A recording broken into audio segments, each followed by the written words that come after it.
some problems from section 1.3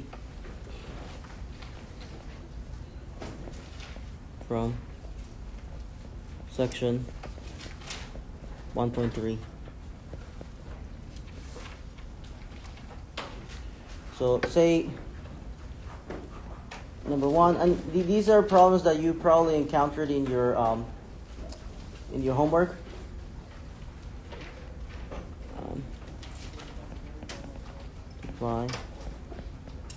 Simplify. Say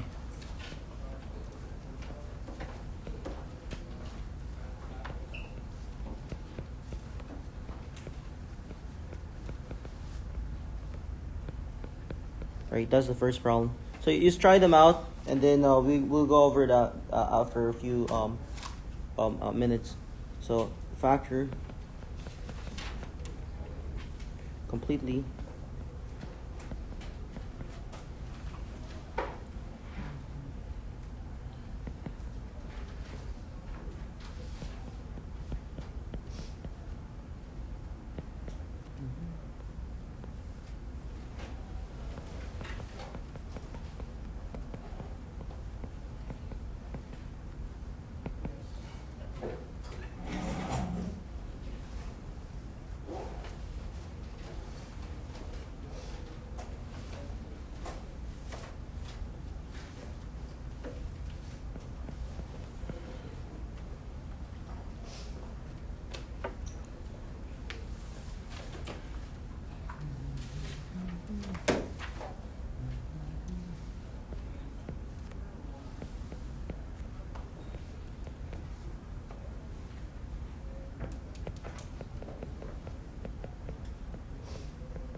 So let's see if we can do these problems, and then we're gonna go over them, and we can we'll go over them, and then for now I'll give you like 5 minutes. Try to see if you can do some of these problems, and it will be enough time for you to know that whether you can or cannot do some problems.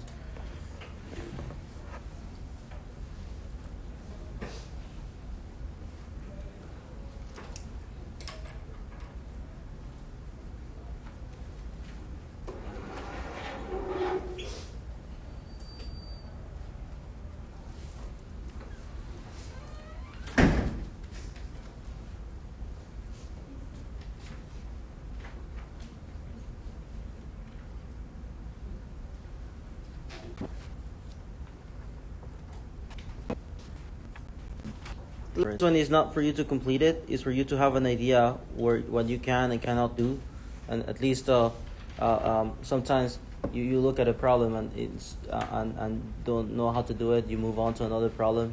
While you working on another problem, you all of a sudden you realize that you remember how to do the first problem to begin with, right?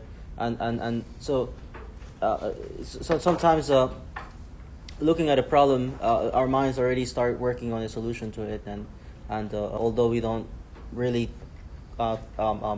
continue thinking about it consciously, but we do keep on working on something unconsciously, and I think that's good.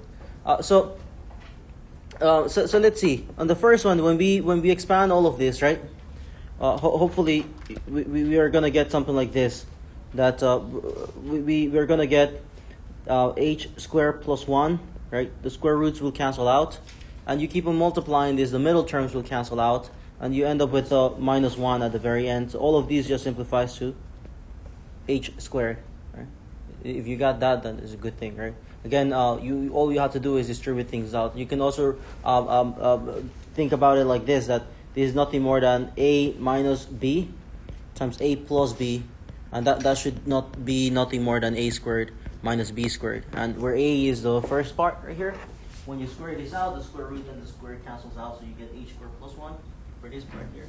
Minus b and squared, and b here is just a number 1. You square that, it's just going to be 1. So again, you end up with the same answer. H squared. So can I distribute into the parentheses if it's minus? Yeah. So if you were to distribute the middle terms, right, you will cancel out and you end up with the same answer. Yeah.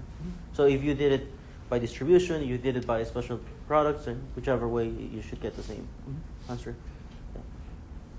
Yeah. And what about the second one? When he says factor completely, we have a trinomial, right?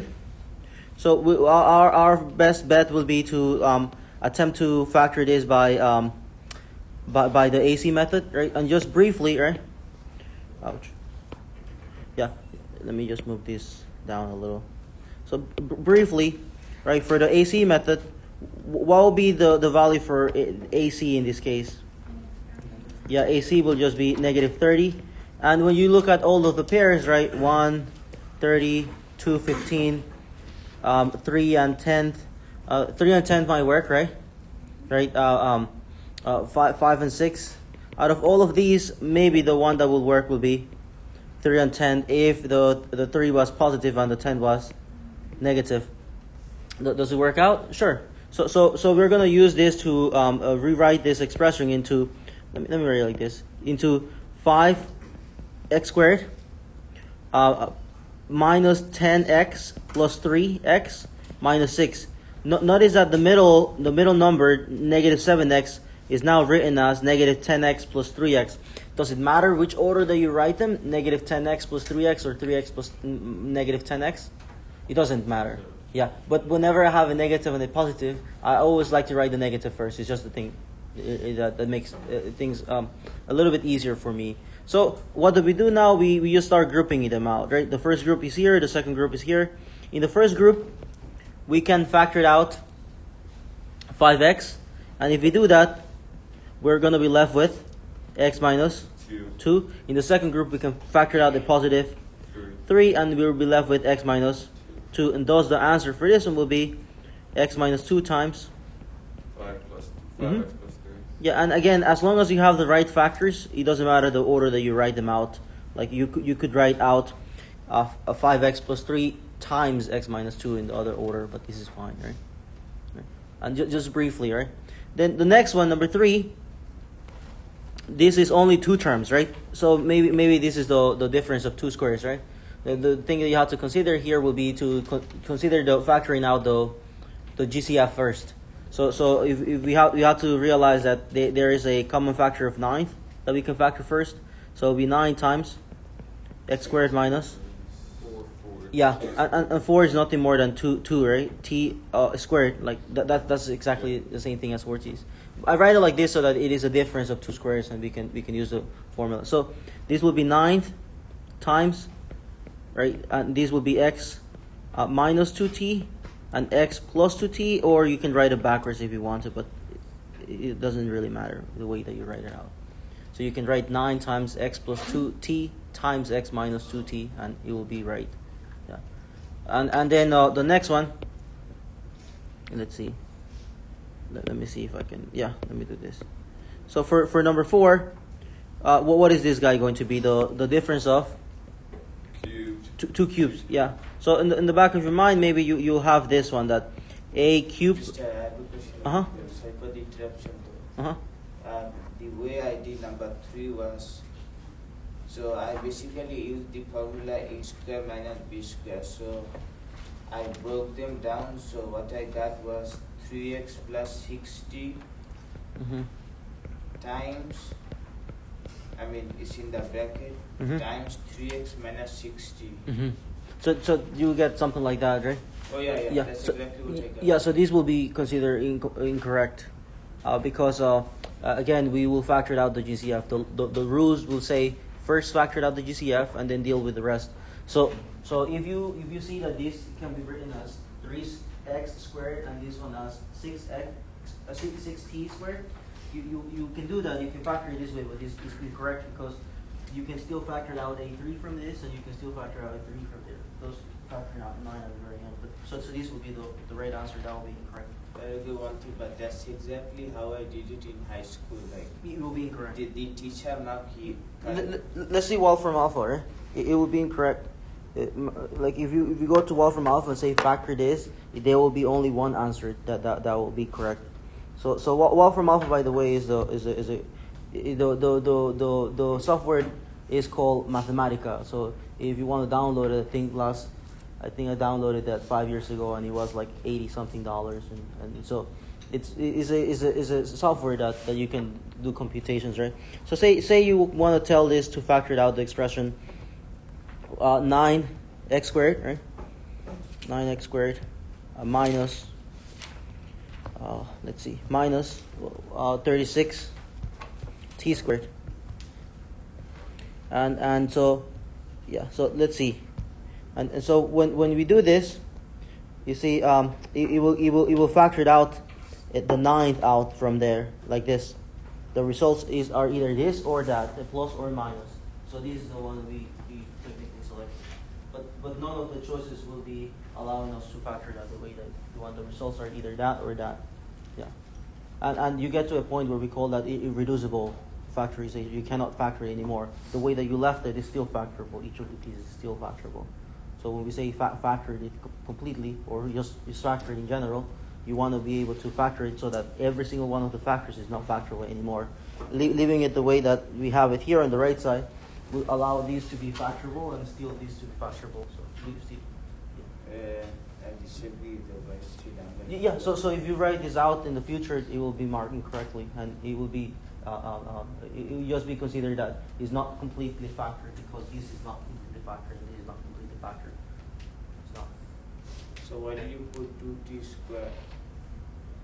I put it because when I factored out the 9, I get 4. Same question. So you factored the 4t squared to make 2t squared? Yeah, so I didn't really factor it. It was another right way to write 4t squared as the 2t altogether being squared. I write it like this so that it is clearly the difference of x squared minus 2t squared. It's the difference of 2 squares. Yeah. Mm-hmm. But then the answer here will be the same as what we have here. Yeah. So this is another way to write 4t squared. What if you didn't put the parentheses? Would it be wrong? Yeah. If you don't put the parentheses, you have to put a 4 outside. Right. Yeah. Mm-hmm. So but I just wanted to write it as a difference 2 squares. Yeah. And again, if you did it differently and you got the same answer, that's good. Yeah. It's good enough. What about the next one, number 4? For number 4, the difference of 2 cubes, right? A cubed minus b cubed. What is this going to be? A minus b times a squared plus ab plus b squared, like that, right?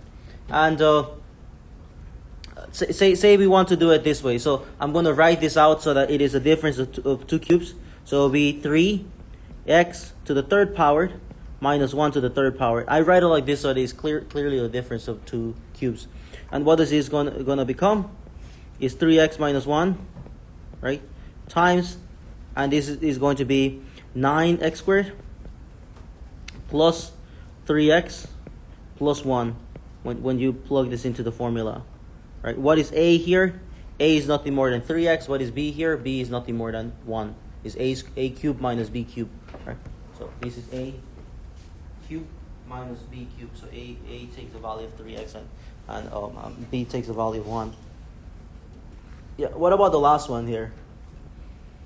So we have x plus 3 to the negative 1/3 power. Here we have the same thing, x plus 3, but it's a negative 4 over 3. We will factor it out, the one with the lowest exponent. So what will be factoring out from here? X plus 3 to negative 1/3.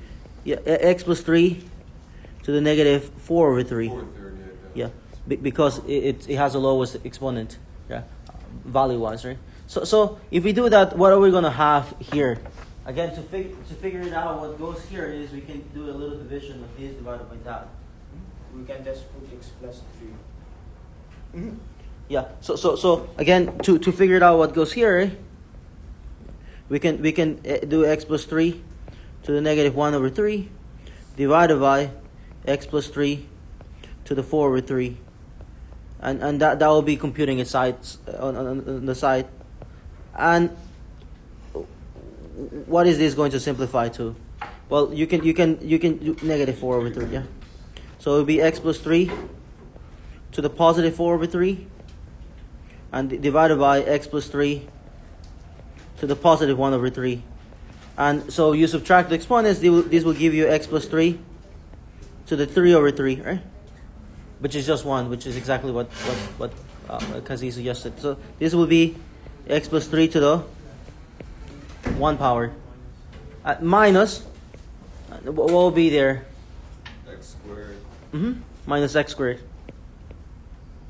Like that. And so if we continue on like this, right, we can say, hey, this will be x plus 3 to the negative 4 over 3 times, and this one is nothing more than how it is x plus 3 minus x squared, like this. What is one more thing that we can do here? Take an x plus 3. It has a negative exponent, right? The x plus 3? Bring it down. Bring it down, yeah. So it will look like this. X plus 3 minus x squared divided by, yeah, x plus 3 to the 4 over 3, like this. And these will be the answer for the last one, like that. So on the left, right, what you did was the bigger term divided by small term, right? Yeah, whatever we had originally divided by what we factored out. I mean the bigger term divided by the small term. Yeah, exponent wise, yeah. Looking I at did this. it in a different way, but still I get the same answer. Yeah. Again, these are examples from section 1.3, but we're going to move on to section 1.4. The x squared, you brought that down from the right side, right? Yeah. So it's like what happened to this term. We factored this out, right? It's out here, and so what's left on the second term is just x squared here. Yeah.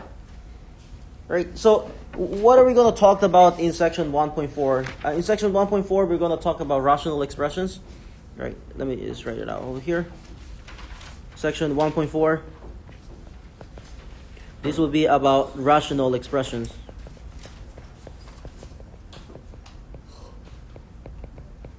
And what do we mean by rational expressions? Sometimes rational expressions are called fractional expressions, but it's just something like this. For example, these are some examples of what we're going to talk about. So say we have 2x divided by x minus 1. Say we have x minus 2 divided by x squared plus 1.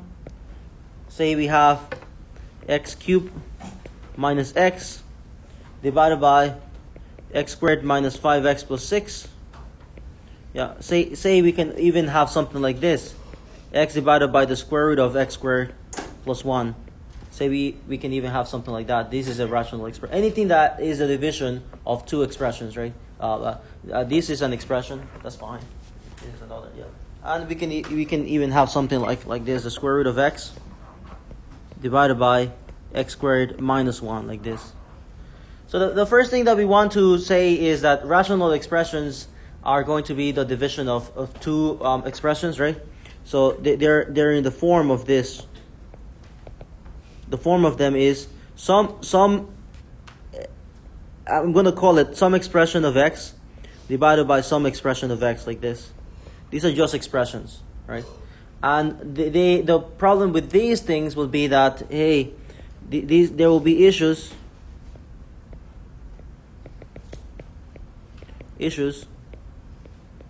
whenever the denominator is equal to 0, whenever the denominator is equal to 0. What do we say when the denominator is equal to 0? Whenever the denominator is equal to 0, we will call that an undefined value. Undefined, right? So at whenever the denominator equals to 0, we will say that the expression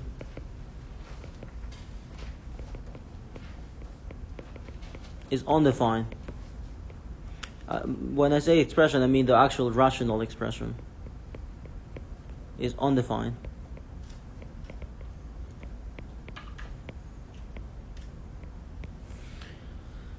So let me give you an example. Let's start off with basic examples, right? Here is the very first basic example. For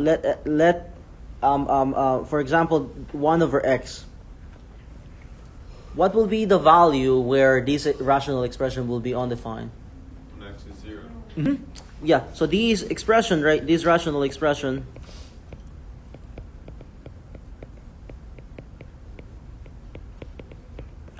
is undefined at x equals to 0. Is that the only time that this is undefined? Is this the only value for x when the denominator equals to 0?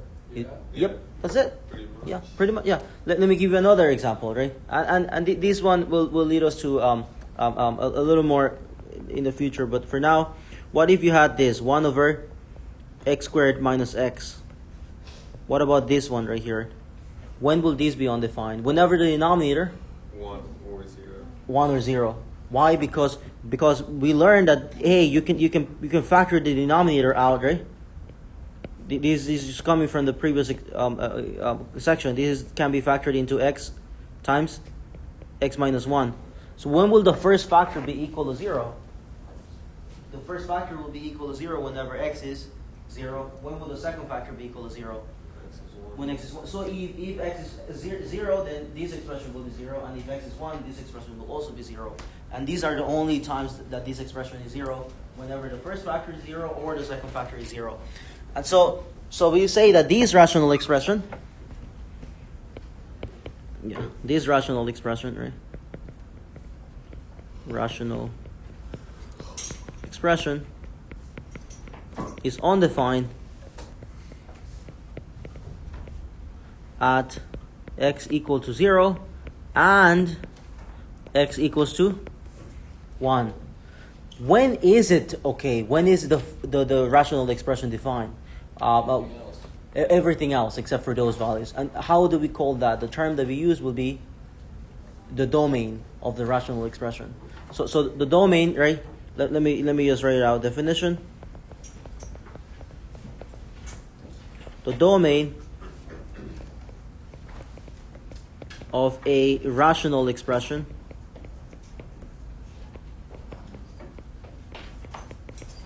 consists of the set. The set, we will understand what the set is a list. Sometimes it cannot be expressed as a list. Sometimes we have to use a set builder notation or inequality notation to say that. We can use an interval notation to do that. So the domain of a rational expression consists of the set of all values, the values for which the rational expression is defined.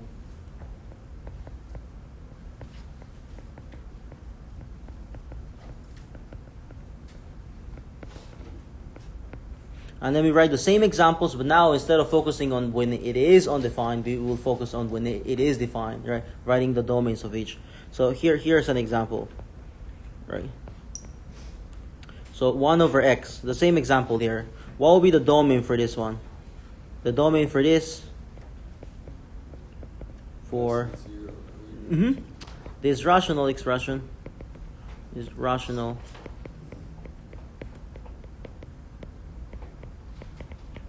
is So let's call it D for domain, right? What would it be? It will be a set of all x in R, right? That means all the real values that you can think of, such that that's the condition. What is the condition that you're going to put in? Less than 0 and greater Mm-hmm. than 0. You can do that, or you can say that is not equal to 0, and that's it. This is the like one way to do it. There's nothing wrong with you writing it like this, the set of all real values, such that x is less than 0, right, or bigger than 0. There's nothing wrong with writing it like that. In fact, there is nothing wrong with writing this either. Is all of the values from negative infinity to 0, union from 0 to infinity. Nothing wrong. All of these are ways to express the same idea, that it consists of all of those values that exclude 0. And why do we exclude 0? Because this rational expression will be undefined at 0. We will have 1 over 0, and that will be a problem there. Right? So whether you want to write an answer like this one right here, or that one is up to you. You might even want to write this as a graph in a number line, right? It will be something like this. You may even want to consider this as whatever you choose to convey your answer, and if it's something that is understood, you may choose to do that as well, right? Nothing is wrong with doing that, right? So these are all the values that you can choose, for which this rational expression will be well defined. There will nothing wrong with that.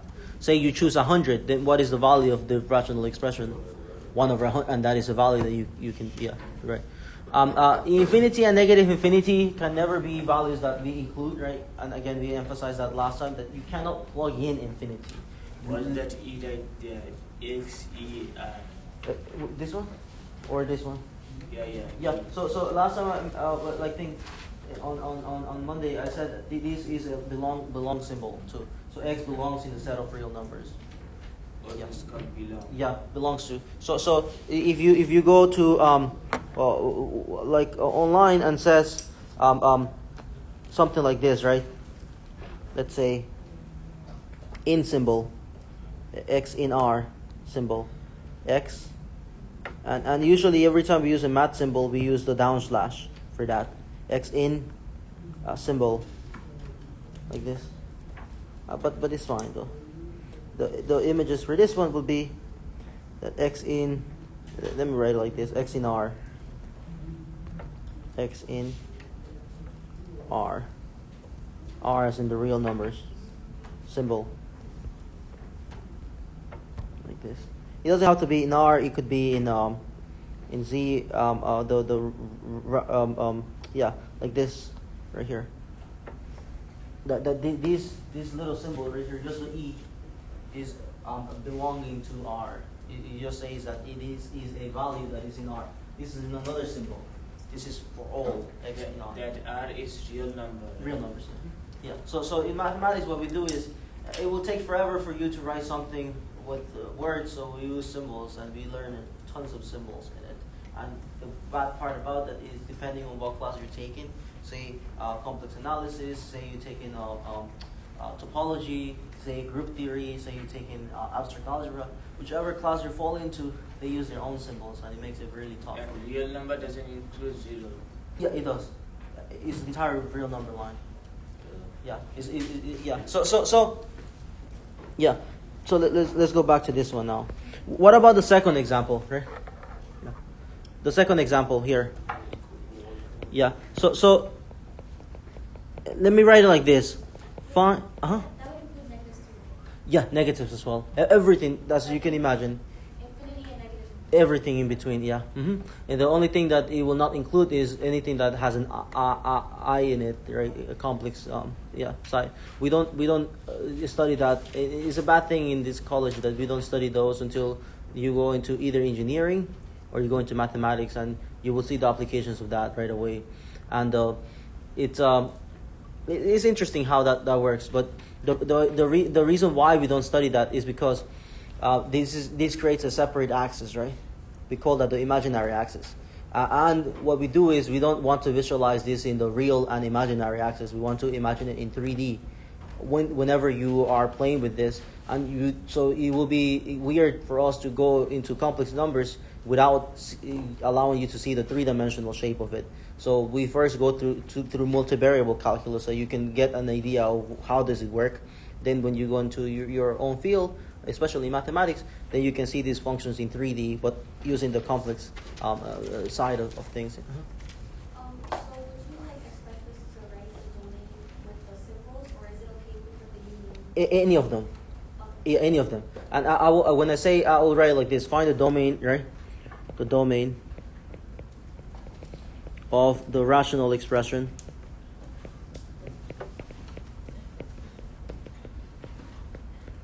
and let's choose the other rational expression. Say 1 over x squared minus x, like this.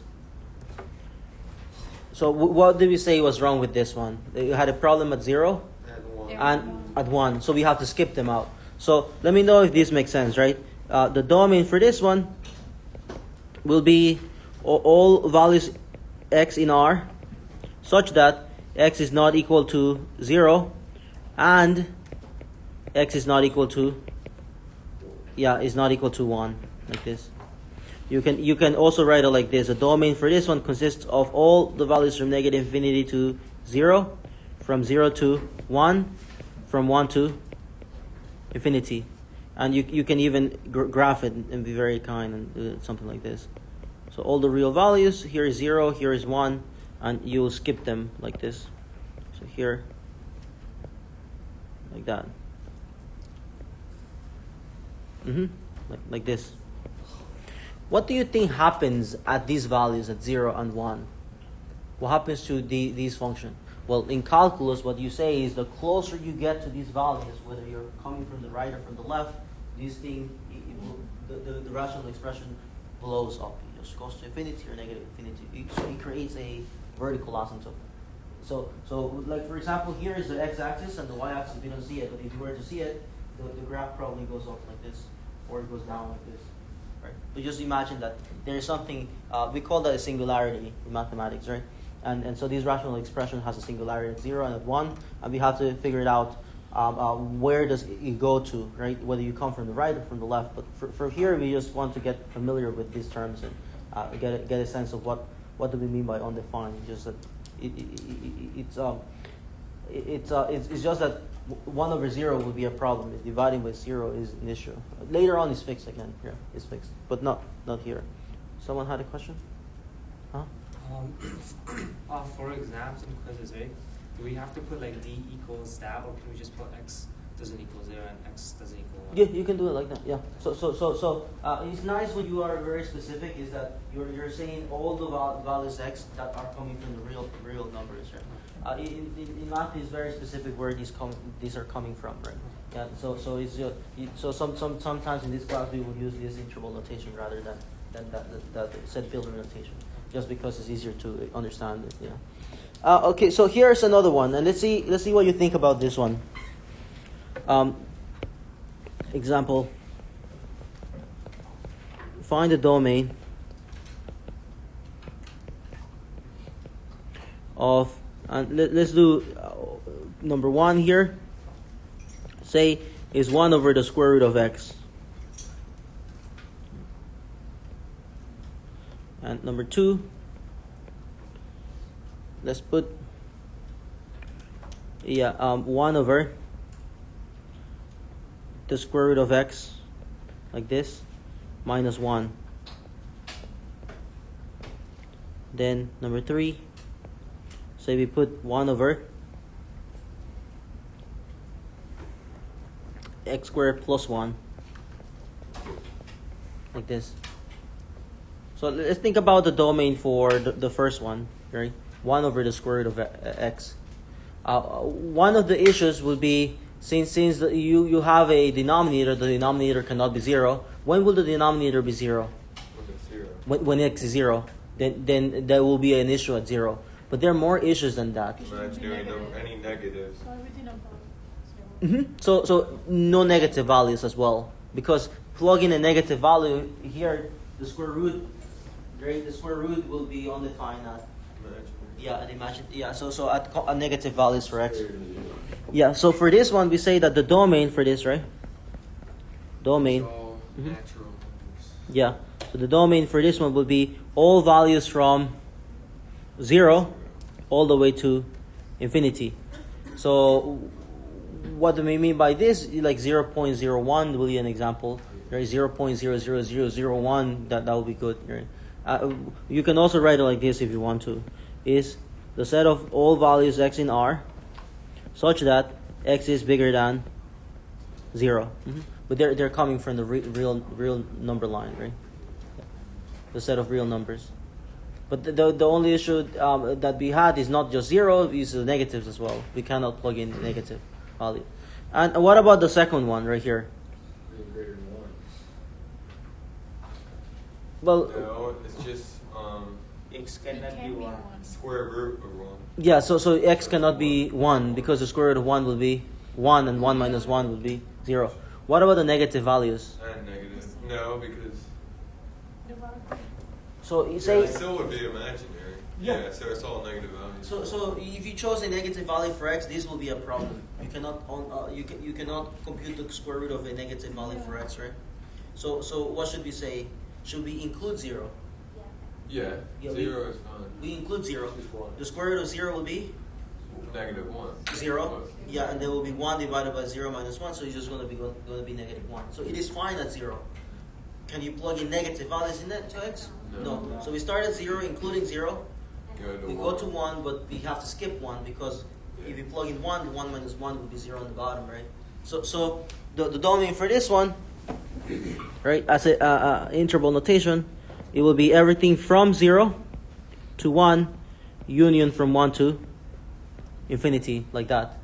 If you want to write this as a set builder notation, it will be all x in R such that right, x is bigger than or equal to 0, and Less than. and x And excluding 1. yeah, and x cannot be equal to 1. 1, like that. You can even put the word and. Is it okay if we just write that x is an element of the whole set of numbers? In that way? Yeah, so which are you talking about, the first and the second one? No, about another one. If So- we just put the x as part of the whole set of numbers.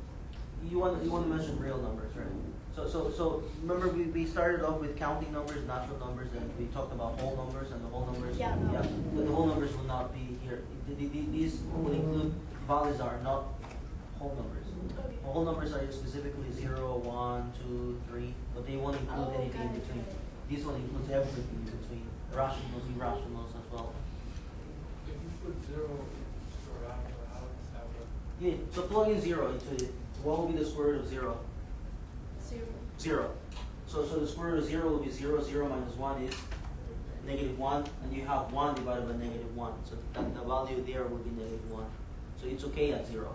Yeah. The problem before that, it was when you plug in 0, then the denominator became 0 right away. And that was a problem. Yeah. So what's it called? For the exam, it's okay if we just write it the first way, right? Yeah. Yeah. In fact, the first way is ideal for this class. It's easier to understand, right?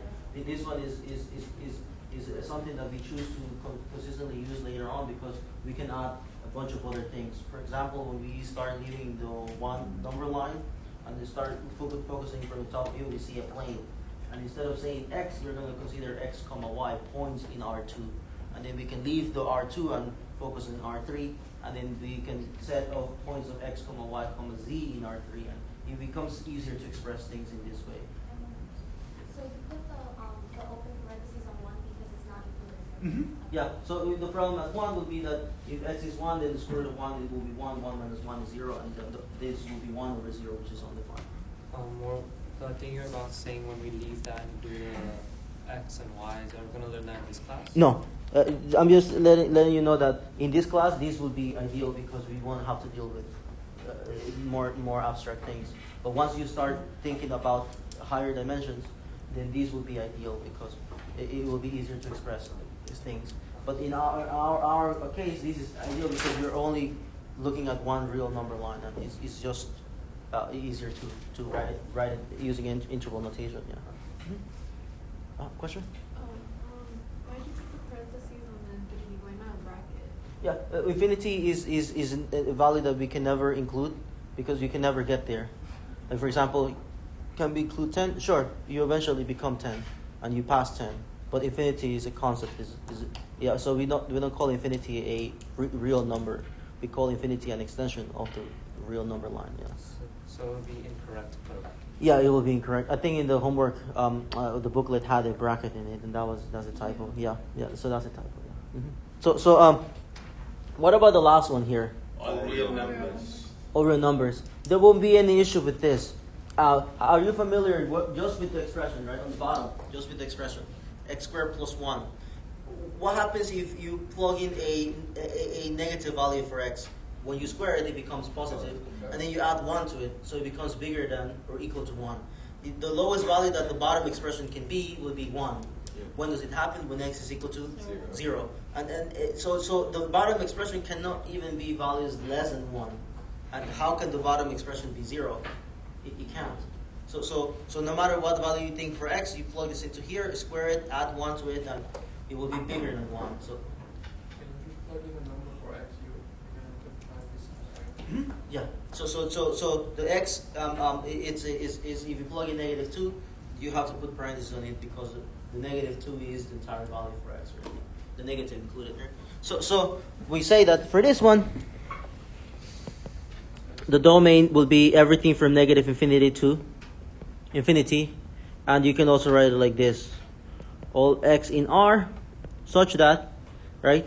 And there is no such that. So what we do for this one is, if you remember, when we want to do that, we just write this: the domain equals real numbers. We can go to the notes before where we drew the chart and everything that included negative infinity to infinity. We don't write it as a set Euler notation. We just use the symbol that we already have, which is just R. So let me give you one example, and we talk about domains in a different sense. Look, if I do this right here, if I do x, say x squared minus 1 divided by x squared plus x minus 2, and I want to simplify this. You just write the word simplify, right, next to it. And what do you understand by me asking you to simplify this? Factor out the trinomial. And cancel anything that you can, right? So if we were to simplify, the what we can do on the numerator will be to able to factor things out, and this is nothing more than the difference of two squares, right? So how do we factor the numerator? Yeah, x. X minus 1. And on the denominator, if you have issues, you can go through the details of the AC method. It is easier because the leading coefficient here is equal to 1. Yeah, so it's a lot easier. So when this is equal to 1, you have to get used to just try to see if trial and error works sometimes, right? But you can't factor that one out. Let's see. If you do x plus 2 and x minus 1, right? Okay, Yeah. yeah. So if you multiply this 2, you get x squared, right? If you expand this out, you get negative x plus 2x. Yeah, and that will give you positive x. And the last one will be 2 times negative 1, that will be negative 2. So it works. So these will be the factor form. So what can you do now? Any common factor cancels out. And yeah, and we do, yeah, we say that these will equal to, yeah, because these guys will cancel out, right? So these will just equal to divided by X plus 2. But this is incorrect. What? It's incorrect mathematically. We say that these indeed are not equal to each other. Why are they not equal? Suppose that I ask you to evaluate the original expression here. Just imagine. Add x equals to 1. Yeah. What will be the problem? That the denominator will be? It would be 0. It will be 0. Yeah. And if I ask you to do the same thing here to evaluate at -1, it won't be 0. So add at 1, this expression will be undefined, and at 1, this expression will be defined, no problem. So they cannot be equal to each other. So when we say simplified, we are saying that becomes this, which becomes this, but we have to be careful that they're not indeed equal. They're equal in every value except for 1. But for now, just keep that in the back of your mind. When I'm asking you to simplify them, this is how we will simplify them, but they indeed are not equal. There's what we say here is that this graph here will have a hole. I'm going to draw a little line, a graph on it, and just imagine that you have this right here. Imagine that the graph for the first one looks like this, and then what happens when x equals 1? Yeah, at x equals 1 is going to have a missing value there. Later on, this becomes a hole in the graph. And will this have a hole at x equals negative at x equals 1? No. It wouldn't. So the graph for the second one, it will be identical to the first one, but at x equals 1, these will be filled up. It's like patching up the singularity. So what we learn later on is that these graphs that have a hole in it can be replaced with graphs that don't have a hole in it, and nothing else changes. Nothing else. Suppose that you have a graphing calculator, which we don't. You put this in your graphing calculator, and you put that in your graphing calculator, and you zoom in to x equals 1. You will see a difference, because the graphing calculator will not emphasize whether there is a hole or not. It won't. So imagine. Let's do this, right? Let me go to a graphing calculator. When we graph something, I like to use Desmos here. So what's the solution of that problem? No, the simplification was what we have over there. But in the back of your mind, you have to understand that mathematically they're not equal to each other. Okay. They're not. But the simplification, this is how we'll do it. But just remember that they're not equal. Yeah, there will be different values at x equals 1. So in this class, that will be the correct answer. Yeah, when I ask you to simplify, you simplify. But in the back of your mind, just have that idea that when you simplify, there are things that, Not equal. yeah, they're not equal in every sense, right? They do is a simplification that is good enough, but there are different things that one graph has and the other graph will not have, right? So here, imagine that we put in, and this is not something that you have to worry about, right? Now, this is just for your information, and it will be nice for you to have an idea where this is heading to. So consider the original graph, right? Let's see. Yeah, so there we go. So what was the original? X squared, right?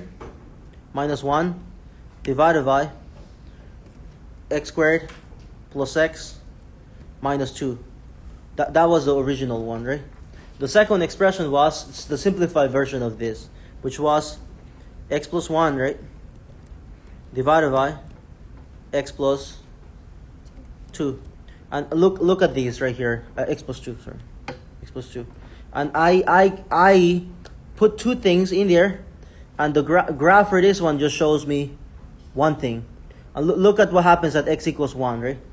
If I'm going to click on this little icon here, and what it does, it will ignore this graph, and it will show me the graph on red.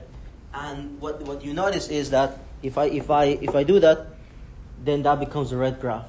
They are on top of each other. Nothing is different. But if you were really, really able to zoom into here, you will see that this red one has a hole in it. But it's so small that you can't see it. Right? It's really, really tiny. It's just one single. Like I told you yesterday, on Monday, that in chemistry there's an experiment, right, with the aluminum foil and a gold bar, and it seems like the gold bar is solid, but it's not. So this is one single value in it, and it's so tiny that you can't see it. And let me replace this with the blue one again. Look, the blue one. Nothing different. But the only difference between the two of them is that x equals 1. One will be having a hole, and the other one will be patching the hole up like that. Yeah. So everywhere else they are identical to each other. Like if I remove the blue one, that becomes the red one. If I put the blue one back, right? They're exactly the same graph, but they're not exactly the same thing because they differ at the value x equals to 1. But so we want to replace the original graph with another graph which is simpler, right? But we have to understand that there's something different about this, right? It's like a clone. So if you took the table of both of them, the red line will have a zero undefined at 0? At 1. At 1, because the denominator will be 0. And we studied these singularities. Every time we have an undefined value, the bottom is 0, and we study those singularities. And later on, we classify them as 3 types of singularities. Either you have a hole, right? You have a jump, like a gap from here to here. Right? The hole will be like this. A gap will be like this. Or it just blows up. We call that a vertical asymptote, right? Yeah. So, but for now, just know that when I ask you to simplify something, we do this. We factor, cancel, and that. But know that they're not the same. They are identical. You wouldn't be able to tell the difference graphically, but mathematically there will be a big difference between one at x equals 1. When you're finding the difference of two squares, it was okay for you just to put a square in -1? Yeah, like on the top, right? Yeah. This 1 is 1 squared, right? So a plus b becomes x plus 1 because b is 1 right here. Yeah. And then a minus b, a here is x and b here is 1, so a is x minus 1. So it doesn't make a difference if you just put a square. Yeah, 1 squared is 1, right? Yeah. So one if I had 4 there, then I'll have to take the square root, which is 2, right? For number 3, right? That whole expression would never equal to 0 or 1. The denominator will never equal to 0. If you plug in like a 10, for example, 10 squared will be 100, and plus 1 will be 101. So if you plug in like 0, 0 squared will be 0, plus 1 will be 1. And if you plug in negative 1, for example, negative 1 squared will be positive 1, plus 1 will be 2. So there is no way that can give you a 0. You can try to make it equal to 0, x squared plus 1 equals 0, and you end up with the square root of negative 1. And that's how we define the complex value I. Which expression would also be undefined if the denominator is equal to 1? What do you mean, Evia? Because Uh-huh. you gave us an example, Mhm. you scrolled up, and you said that this radical expression would be undefined at x equals 0 and x is equal to 1. Yeah, so let's go to that one right here. This one, right? This one. Right? So what will happen if x equals 0? Then 0 squared is 0, minus 0 will still be 0. So these will be undefined if x equals 0 because the denominator will be 0. And at what other value will this be undefined? When x equals 1, because 1 squared will be 1, minus 1 will be 0. Yeah, and how do we figure it out that 0 and 1 were those? We factor the denominator, and when we factor this denominator, we get this right here. 1 over x times x minus 1. And these are the factors that make up x squared minus x is nothing more than x times x minus 1. So when is this factor equal to 0? At x equals 0. When is this factor here equal to 0? If x is equal to 1. So those are the values that we want to avoid, because this is what will cause the denominator to be 0.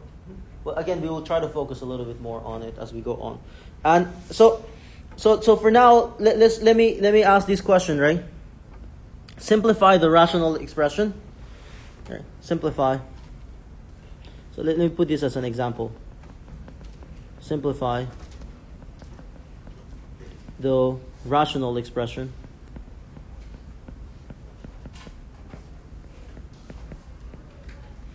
Say this almost the same thing that we had, but I'm going to put x squared minus 4 divided by x squared plus x minus 2. Almost similar to what we had over there. On top, the example that we had there. So how do you factor the numerator now? Same way, it's x plus 2 and x minus 2. Mm-hmm. Is that clear? Why is the difference of 2 squares, right? 4 is nothing more than 2 squared, and that the denominator will still be able to factor it into x plus 2 times x minus 1. And what will cancel out here? X plus 2. Mm-hmm. And what does this become? X minus 2 divided by x minus 1. Mm-hmm. And if you were to ask are these expressions equals, you would say they're not.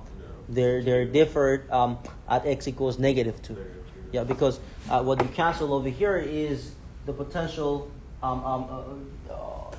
value -2, right? So when we do these cancellation, have you ever seen the proof that 0 equals 1? Yeah. Yeah, you have seen it? Yeah? So they do something like that. They cancel something that we're not supposed to cancel, and then evaluate it when at the singularity when they just cancel it out.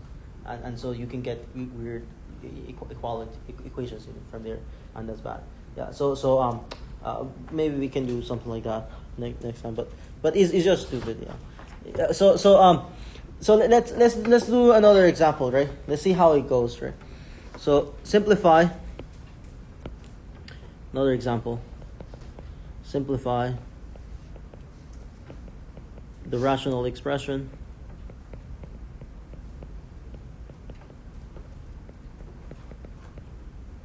say x minus 4 divided by x squared minus 4 times x squared plus 5x plus 6, right, divided by x squared minus 3x minus 4, like that. So again, attempt to do this. I will give you like a minute, and we will talk a little more about it.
Okay, so let's see if we can start factoring some things out, right?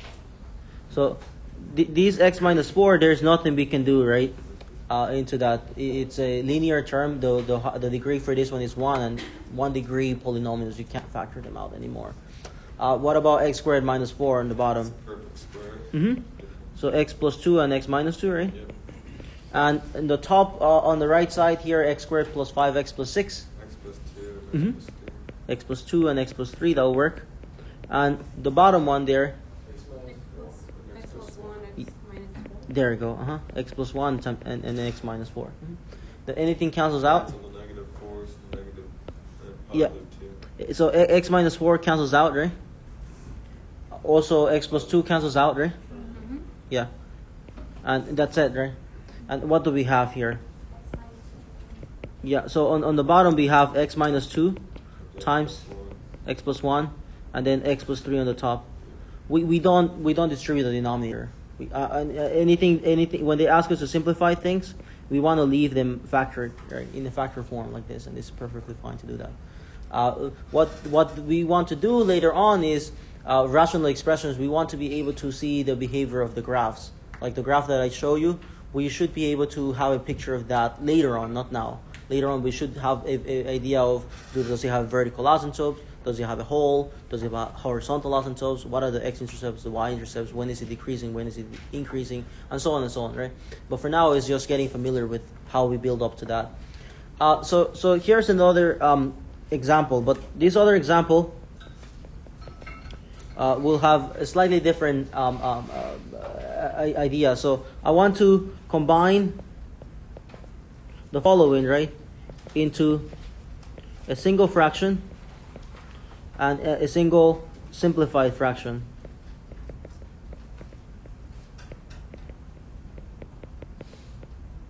single simplified fraction.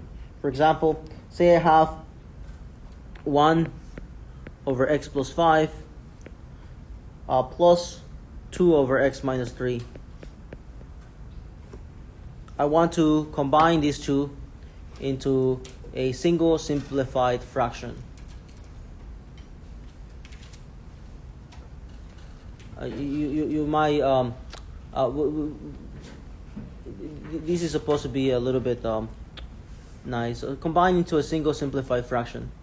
So what should we do when we're trying to combine two fractions that have different denominators? We want to start with. You want to multiply each one of them by the other one's denominator? So that we can create or get common denominators, right? That's a good idea. So we're going to have 1 over x plus 5, and we're going to be multiplying this by x minus 3 over x minus 3, like this.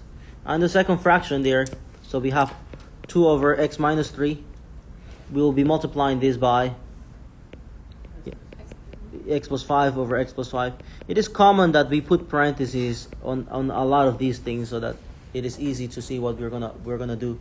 So what is going to happen here? So on the first fraction here, we're going to have 1 times x minus 3. That's just going to be x minus 3, and the denominator here we're gonna leave it as it is, like this. But do you agree with me that the denominators will be the same? Yeah. So hopefully it's okay with you if we just combine them together so that they have the same, because they have the same denominator. And what are we going to have here?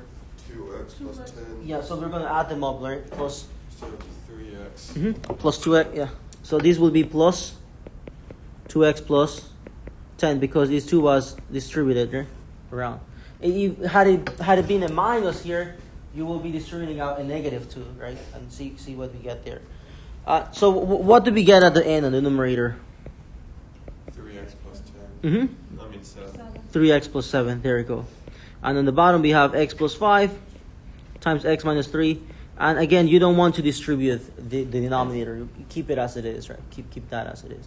If anything happens, maybe the numerators will still cancel out with one of the denominators, if anything, right? But you don't want to distribute the denominator. You want to keep it as in the factor form. All right. So here is another example. Suppose that I want to combine into a single simplified fraction.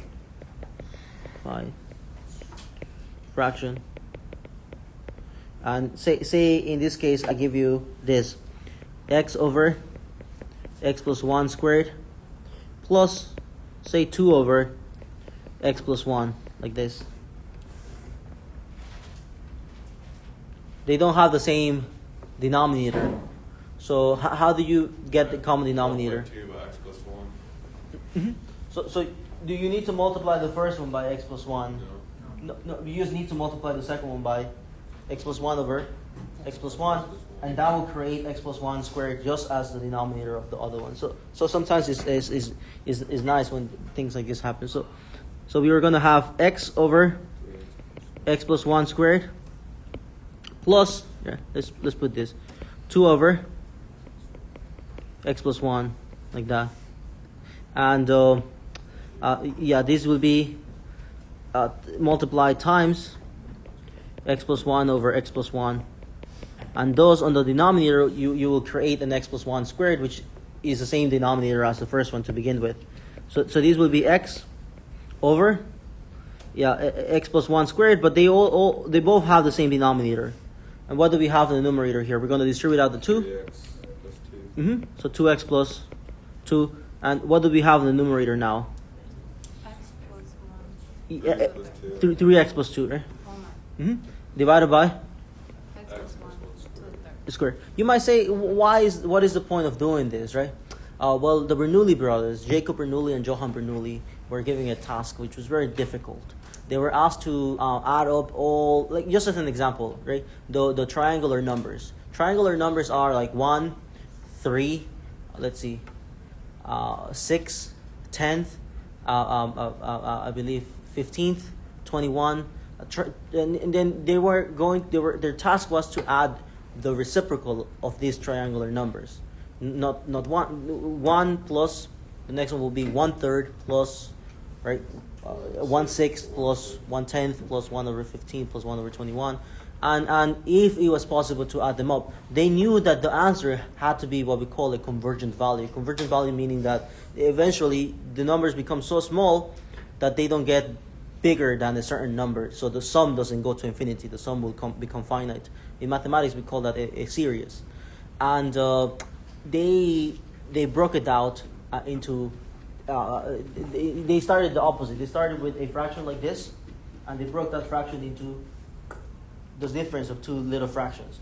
And what they do is what we call a telescoping technique. They wrote out the terms and they regrouped them, and they were able to cancel out the terms. And eventually, every single term will just cancel out with any other term in the future, and they come up with a finite sum of it. It's a famous result. Is the sum of the reciprocal of triangular numbers is what we call that in mathematics, and that's a similar technique to what we're doing here, and we do the same thing in electrical circuits when you're applying Kirchhoff's law, and you do what we call a partial fraction decomposition, which requires you to do something like that. It's just little things that if you're not fixing them now, in the future you have issues like those things, and it might be that you're not using a variable x, you might be using another, but the concept is the same, is how this works. And but just keep in mind that this will connect in your major somehow. Here is another example. We are going to use an example of compounded fractions. Compounded fractions are fractions within fractions. Sometimes we call them complex fractions, not because they have complex numbers, but because they have many fractions within themselves, right? So here is an example. I want to simplify the compound fraction. Compound fraction. Say for instance, I have 1 plus 1 over x minus 1 divided by 1 minus 1 over x minus 1, like this. So you have a fraction within fractions like this. So if we take a look at the top, right? At this top here. Right. Can we combine these two expressions into one single fraction? Yeah, just multiply 1 by x minus 1. Mm-hmm. And the same thing in the bottom, right? So we can do something like this. On the top, we can multiply this by x minus 1 over x minus 1. And on the bottom, we do the same thing. We multiply this by x minus 1 over x minus 1. We need to make sure that the denominators are the same for both of them. Yeah. Mm-hmm. And now, what do we have here? We'll have on the numerator, right? We're going to have a fraction that has the same denominator, right? They both have the same denominator, and that denominator for the numerator will be x minus 1. And what do we do here? If this was a number other than 1, we distribute it out, but it's just 1. So we're going to have x minus 1 plus, plus 1, right? Like that. Yeah, and that would just cancel out to x. What about on the bottom? The fractions of the denominator can be put together under a single fraction with the denominator of x minus 1. And we're going to distribute out that 1, but it doesn't make a difference, so that's just going to be x minus 1 minus 1, right? So what do we have? We have x divided by x minus 1. This is the top one. Divided by, right?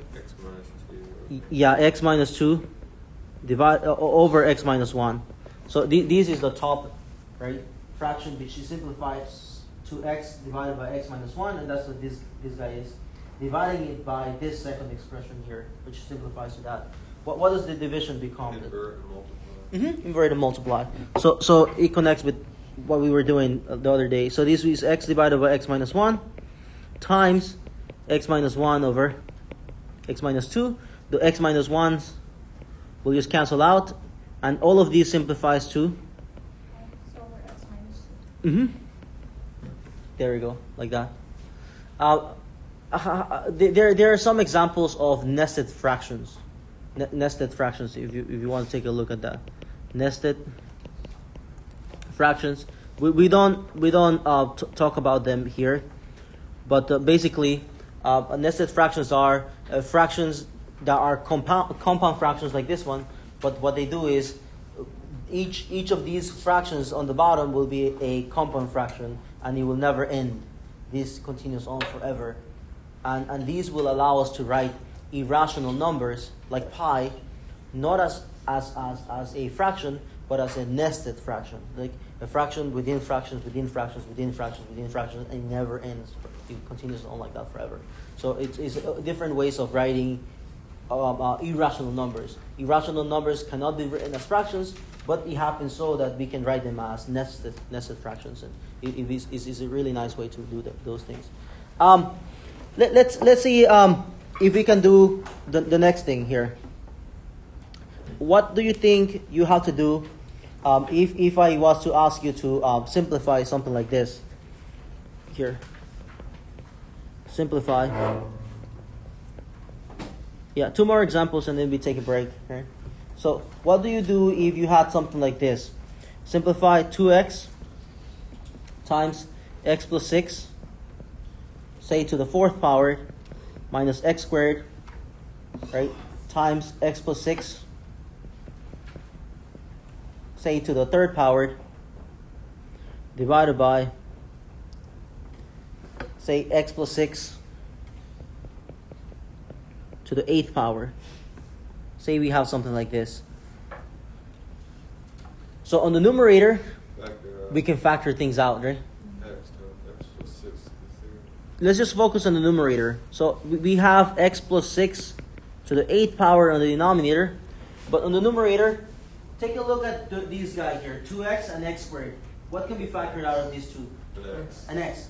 What about between x plus 6 to the 4 and x plus 6 to the 3rd? We factored out X plus 6 to the 3rd. the one with the lowest power, right? X plus 6 to the 3rd. So we're going to be factoring out x times x plus 6 to the 3rd power. And what are we going to have in these brackets here? 2. So we're going to have a 2 times x plus 6 to the first power minus 1. yeah, it's 1x, right? Because we factored out, yeah. So this is just going to be x, like that. Like that. So similar to what we were doing before. It turns out that these simplification of things will be needed when we are simplifying what we call the slopes later on, like derivatives, right? This is how what the technique will be used to do these things. So now these here is nothing more than x times. What can we do with these guys here? What do they simplify to? Just put x to the 5th. Yeah. X plus 6 to the 5th on the bottom. Like that, right? Mm-hmm, perfect.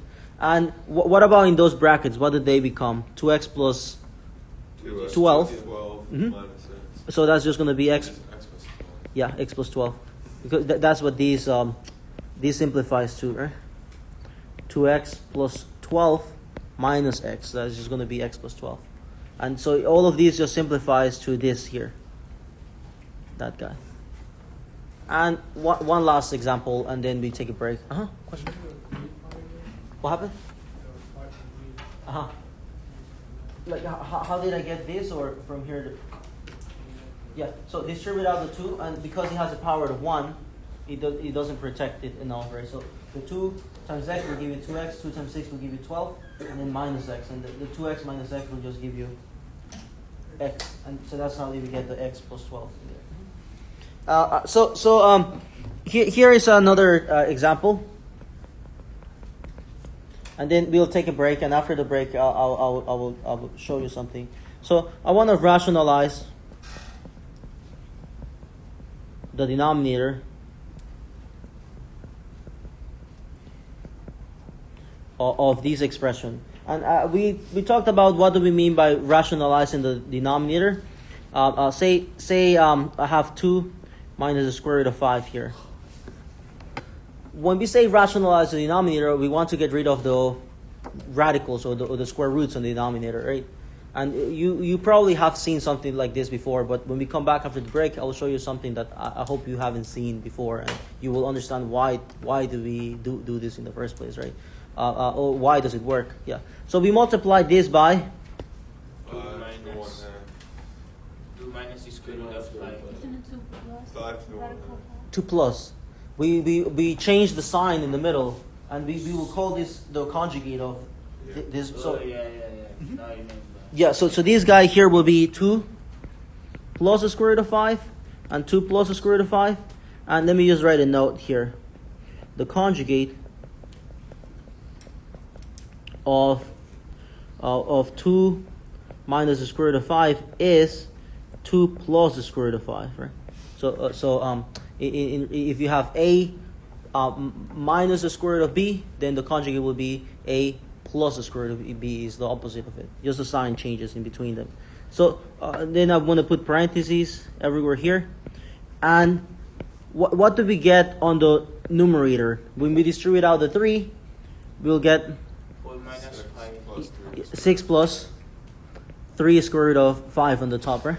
Now I'm talking about the bottom. And on the bottom, when we do this, is the difference of 2 squares. Yeah. A minus b and a plus b. So what are we going to get here? A squared minus b squared. So these guys just nothing more than 2 squared. Yeah.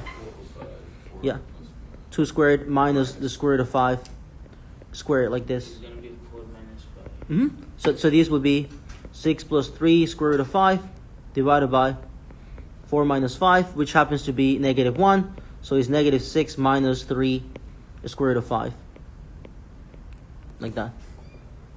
Because the bottom becomes negative 1, right? And what does it mean to divide all of these by negative 1? Is 6 divided by negative 1 is negative 6, and 3 radical 5 divided by negative 1 just becomes that. Anyways, so let's take a 20-minute break. So it is now 10:36. We're going to come back here at 11:56, right? 11:50. Yeah, sorry. 10:56, not 11:56. Yeah, 10:56.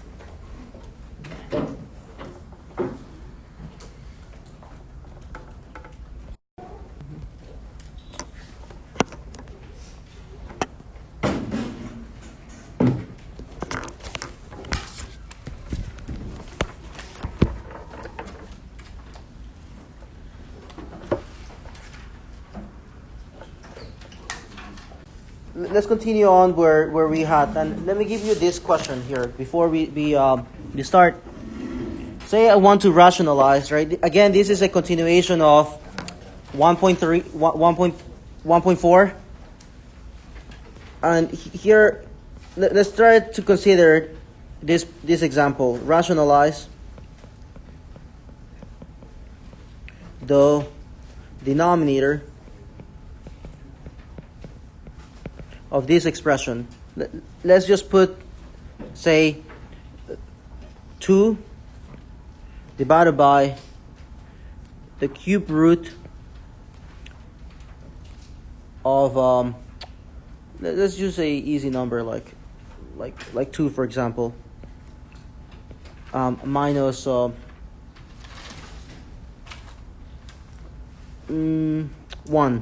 Let's do this example here. How will you rationalize this denominator? Notice that you don't have the square root of 2 minus 1, or otherwise you can just multiply by its conjugate, right? You have the cube root of 2 minus 1. Let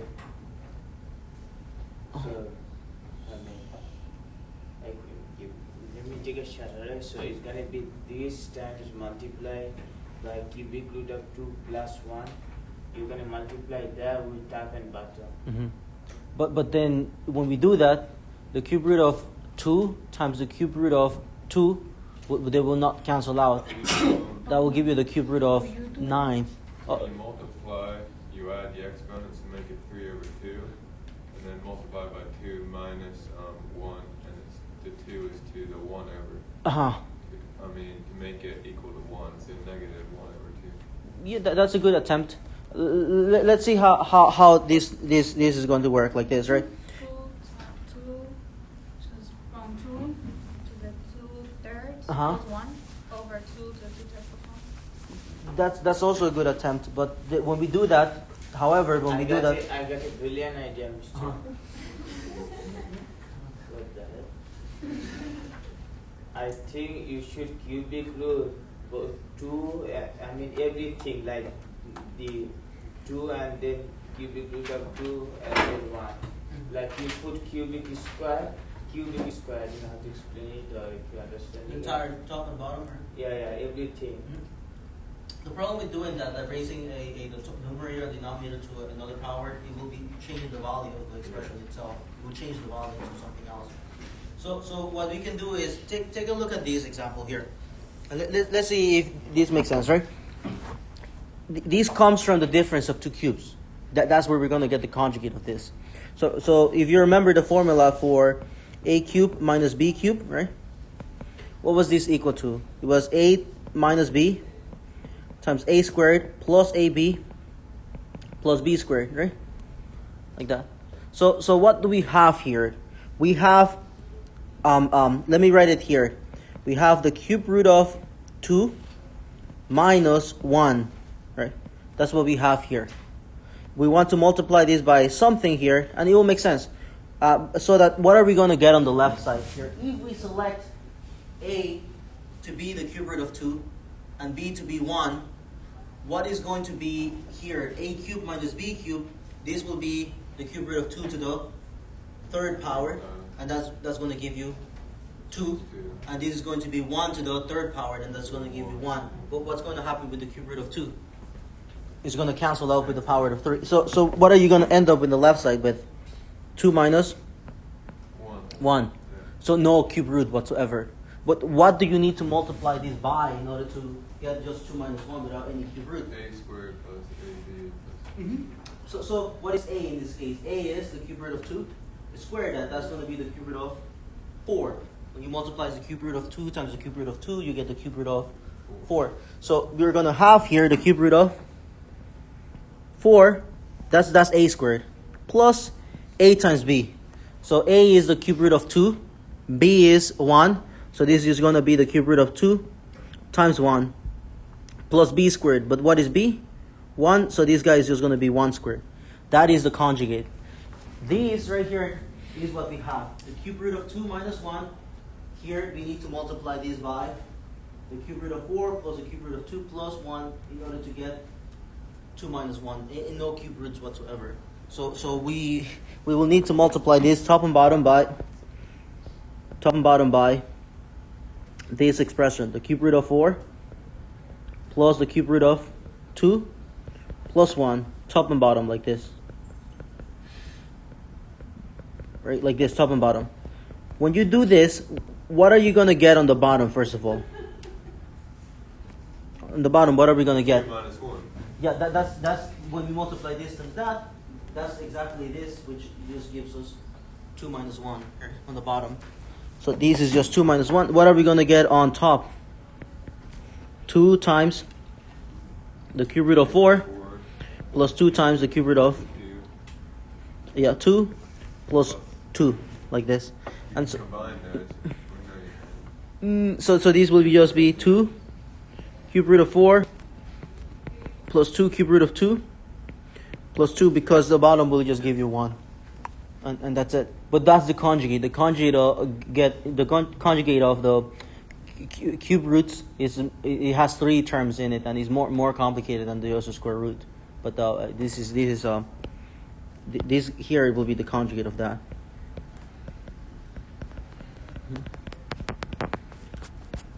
But it's interesting that we can still make it work, but we have to use the difference of cubes. Where do we get the formula for the? I have a question. So, which way do we do that? The right way, that the right side or the left side? That's the left side is exactly the right side. I'm telling you how we got these right here. How did we come up with this? This is exactly that. So we can do it both ways. That's exactly this. This is exactly that.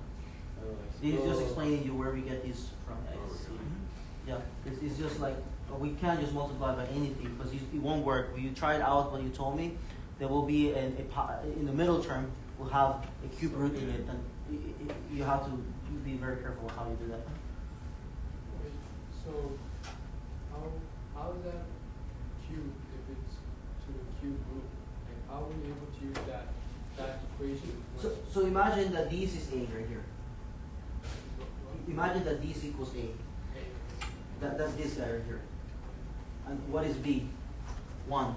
So what are we going to have here? We're going to have this. And what is going to be here on the right side? A squared will just be this guy squared. That's how we get this. A times B is just going to be, A times B, that's just going to be this. And B squared is just going to be this. Remember, A is equal to this and B is equal to that. I did one thing. If you square that, how did you square that? But let me finish answering this question first. Sir. So this guy here is A to the third power. What is A? We say that A was the cube root of 2. Raise this to the third power. What are you going to get? Just 2 to the 1. Which is just 2, yeah. And then 1 is B. B to the third power, that's still 1. So, but no cube roots whatsoever are left in it. But there's no cube. Like, you see how it's to the third power? How would we be able to use that equation for this specific problem? It doesn't match. Well, this is what we're trying to match here. Not the left side, this guy here. This is what we have. We have the cube root of 2 minus 1. This is what we want it to be, A minus B. And you want to multiply by something like this, so that on the left side you get A cubed minus B cubed, so that these will cancel out the cube root of 2 when we raise it to the third power. So we're not matching this, we're matching these guys here. So this is what we have. We need to figure out what we need to multiply by, so that we get this. We want A cubed here because that will cancel the cube root. Here, this guy here. And this guy here, in this case, it doesn't really matter. When we did A times B, why isn't it negative the cube root of 2? Yeah, I want you to, like, I could write all of this out, but you have to do it on your own. You can write A equals cube root of 2, comma, B equals to 1. Yeah. And then, so if A equals the cube root of 2 and B is equal to 1, what is A times B going to be? The cube root of 2 times 1. I thought Yeah. you take the negative. No, the negative is not part of it. B is just this. B is just 1, yeah. So if you are able to see that A equals this and B equals that, then you just plug in into this formula. And the entire formula, you get exactly what we have in this line right here. But it should make sense, like step by step. So how do we square the A? That was your question, right? Kazi? That was your question. How do we square the A? Oh yeah. Yeah. So what is A equal to? Is The cube root of 2. 2. The cube root of 2 times the cube root of 2 will give you the cube root of 4. That's that. But it will give me 2. Cube root of 2 times cube root of 2 is 2. No, the square root of 2 times the square root of 2 will give you 2. Oh, I see. So it works only for the square root, not for other roots. No, yeah. It will work because the square root of 2 times the square root of 2 gives you the square root of 4, which goes back to being 2. Oh, I see. So we just multiply in this case 2 times 2. Mm-hmm. Yeah. And we never really literally distribute this out. We don't. We just use the formula that we have here. We already have the formula. There will be no reason why you distribute it out. You're going to get 2 minus 1 anyways, right? Everything will cancel out. Yeah. But is this important for this course? No, it's not important. But is a good idea of seeing where did these conjugates come from. Mm-hmm. Yeah, but it gives you an idea of where we get these conjugates from, right? The difference of squares and the difference of cubes. It could be the sum of cubes as well. It didn't have to be the cube root of 2 minus 1. It could have been the cube root of 2 plus 1, and we would have had to use the other formula, the sum of cubes, and that would work as well. It would have been fine. So for now, so you won't find an example like this in the homework. The examples in the homework are like this here, like that. Just so you know. But this is a good idea of how do we deal with these other ones? Right? Would this be like on the exam on Monday? No, I will try. Whatever is in the homework is what I'm trying to look for the exam. And yeah, so I'm just telling you this is extra so that you can see where does this lead go. So this will not be on the test? No, not Will you this. put it on the test, please? No, I won't. Yeah. It has to be relevant to what is going to be tested on the final exam, and they will not put this in the final exam. Yeah. So but it's a good idea of where do we get these from, right? So the 1.5. This is the next section. 1.5 is yeah. So I'm going to write it here. 1.5 is our next section, and this is equations. Equations. And let me just write out a few examples and categories of equations. So imagine that we have linear equations.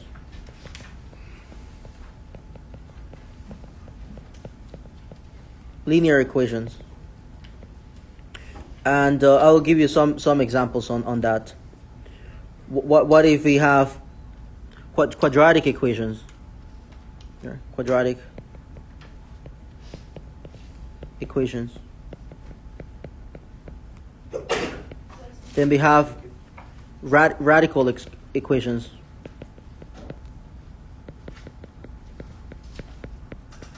Then we have rational equations.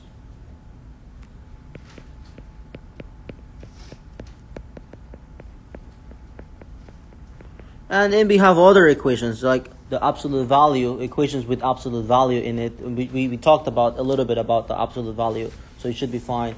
So linear equations, some example for those linear equations would be as simple as 2x plus 1 is equal to 11. That could be an example for a linear equation.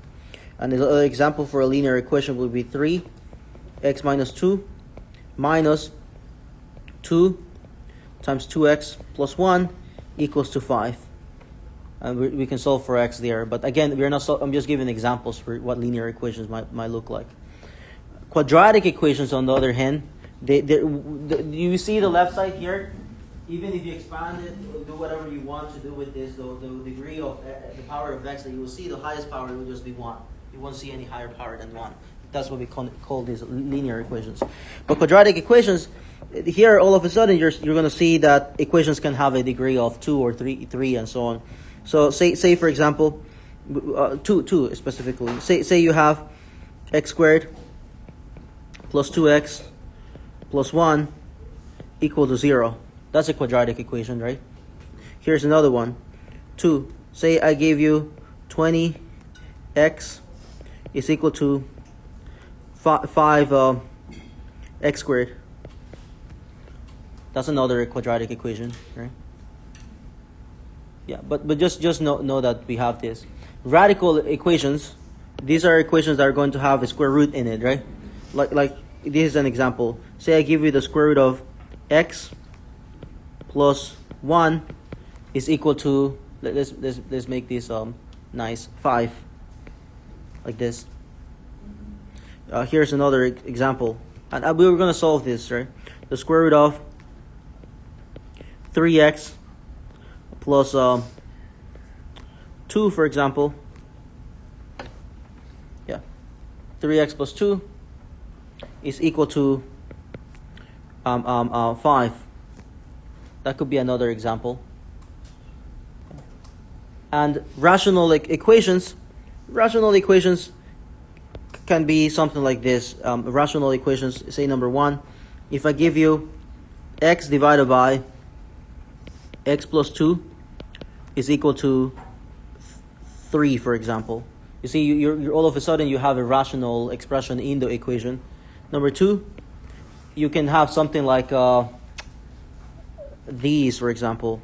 Say x divided by the square root of x squared plus 1. This is equal to, let's make this equal to 1, like that. That's also a rational equation. We had other type of equations, like equations with absolute value. We're going to talk a little bit about that here as well. We're also going to have another type of equations. We're going to have, what if you have an equation with several variables and you're asked to solve for one of the variables in terms of the other variables? We call that a literal equation.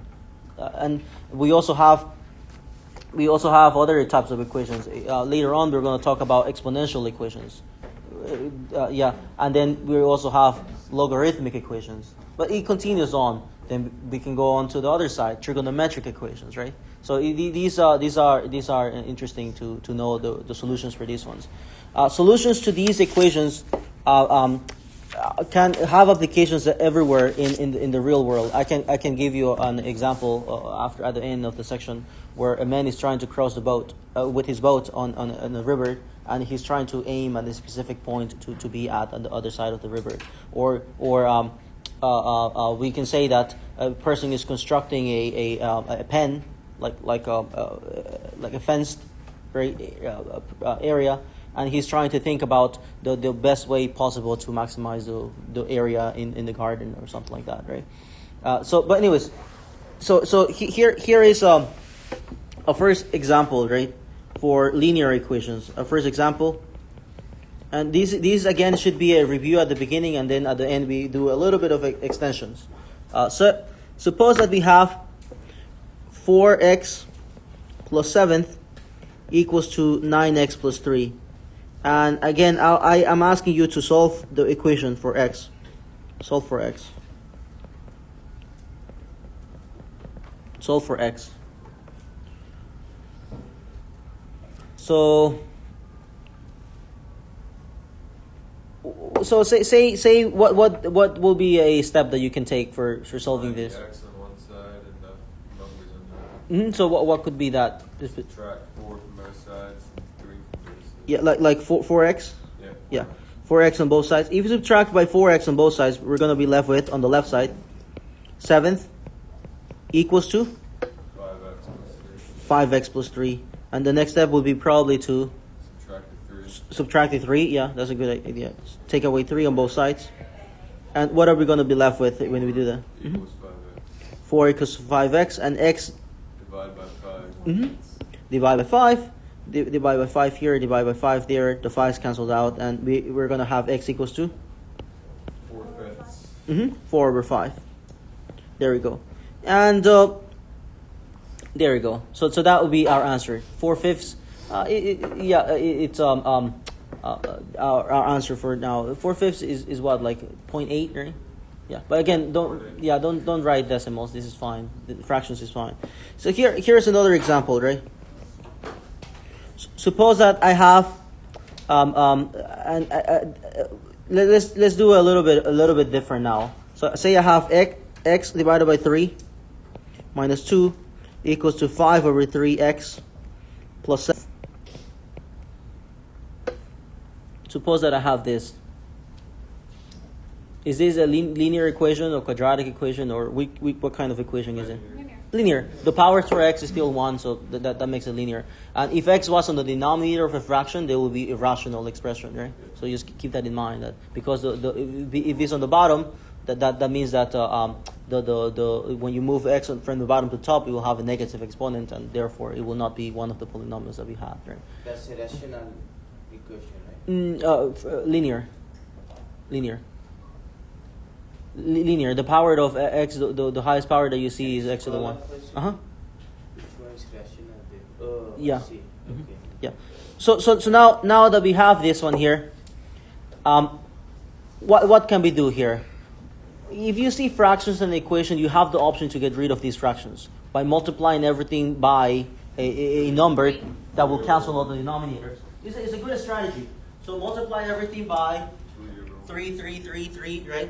And you're doing the same thing on the left side of the equation and the same thing on the right side of the equation. So you're keeping that balance between the left and the right side. So it's not changing the answer. It's just getting rid of the fraction. So if we multiply everything by 3, like this, we're going to have, right? We're going to have x minus 6 equal to 5x plus 21. Do you see how I got that? I multiply every single little thing by 3. So I multiply this by 3. What am I going to get? 3x over 3. The 3's cancelled out, so I get back x. Multiply this by 3, you get negative 6. Multiply this by 3, and the 3's will cancel out, and you're left with 5x. Multiply that by 3, and you get 21. Now what can we do there? Subtract the x. Yeah, let me subtract the x on both sides. And I'm going to have on the left side negative 6 equal to plus 21. Maybe next I can subtract 21. And what is that going to give me on the left side? Negative. 27. Yeah. So that's I miss a 1, right? There we go. So negative 27, right? Equals to 4, and so x will equal to Negative 27.4. Usually when you see an arrow somewhere, that arrow, we call that an implication arrow. The next step will give you this, right, and so on. You can put it anywhere in your work. You're saying that this is where the work is leading to. So the left side implies the right side, and so on. So we get an answer, negative 27/4. Here's another example. Say, question. So, for example, this example, you multiply it by 3, but can you multiply by a different number? You can multiply by 6, for example, because 3 goes into 6, right? Any multiple of 3 will do it. Because but you usually want to multiply by the lowest of these multiples. So you want to cancel the 3, and a 3 will do it. A 6 will do it. A 9 will do So it. if the denominator was a 5, you find multiples of 5. Okay. Yeah, and if the denominator here was 5, and here was 2, then you will multiply by 10 because you want to cancel out the 5, and you want to cancel out the 2 at the same time. So you multiply by the LCD. Right? So here is another example, and let's see if this makes sense, right? And suppose that I have 2/3. Let's change the variable to z plus 1/2 z minus 3 equal to z plus 1 divided by 4, like this. By what number will you multiply left and right to cancel out the fractions? 12. So what number will multiply by to cancel 3, 2, and 4? 12. Yeah. 12. If you say 6 is not good enough to cancel out the 4. 6 is good enough to cancel out 3. Right? 3 goes into 6. 2 goes into 6. But 4 is not, right? It won't go into 6. So we will probably need to multiply it by 12. And 12 is the lowest number that we can there are many numbers that we can do this with. Yeah. So multiply this by 12. And what are we going to get? So here, when we multiply this first term by 12, right? What is that going to give me? 24 thirds is 8. Yeah. So 12 times 2 on the numerator will give me 24 divided by 3, 8. So I get 8z. Yeah. So I have 8z plus, and now over here, this guy is one single term. So this is the coefficient for that term, 1/2. So multiply this by 12. 12 times 1 will give you 12. 12 divided by 2 is 6. So we're going to have 6. And you don't need to multiply the inside by anything. You already multiply the term by 12. So we are going to get 6 times z minus 3, like that. You already did multiply 12 with that term, the coefficient of the term. And what about on the right side? 3z plus 3. Yeah, so 12z. So 12 times z plus 1 divided by 4. We can see that, hey, 12 divided by 4 will give you 3, and we can have a 3 in front of it, or we can just distribute mentally the 3. But we're going to get this 3 times z plus 1, because we already simplified the 12/4 into 3. So let's distribute things out now. And on the left side, we're going to get 8z plus 6z minus. And on the right side, we're going to get 3z plus 3. 3. And we combine like terms on the left side. The 8z and the 6z on the left side will give me 14z minus 18th equals to 3z plus 3. And what can we do now? Subtract 3z. You can either subtract 14z on both sides or subtract 3z, depending on how you see it, the problem, right? So take away 3z on both sides. And what is that going to give me? 11z. Yeah, 11z minus 18th equals to 3. Maybe we can add 18 on both sides, right? And what is that going to give me? 11z equals 21. So 11z, right, equals to 21. So z will equal to 21 over 11. Like this. Like that. While you're copying this, these solutions that we found right now, 21 over 11, will be a rational number. It will be a rational solution. So we will say that if you were working with rationals and you all you knew was rationals, you will be happy with this solution. You found something that makes sense to you.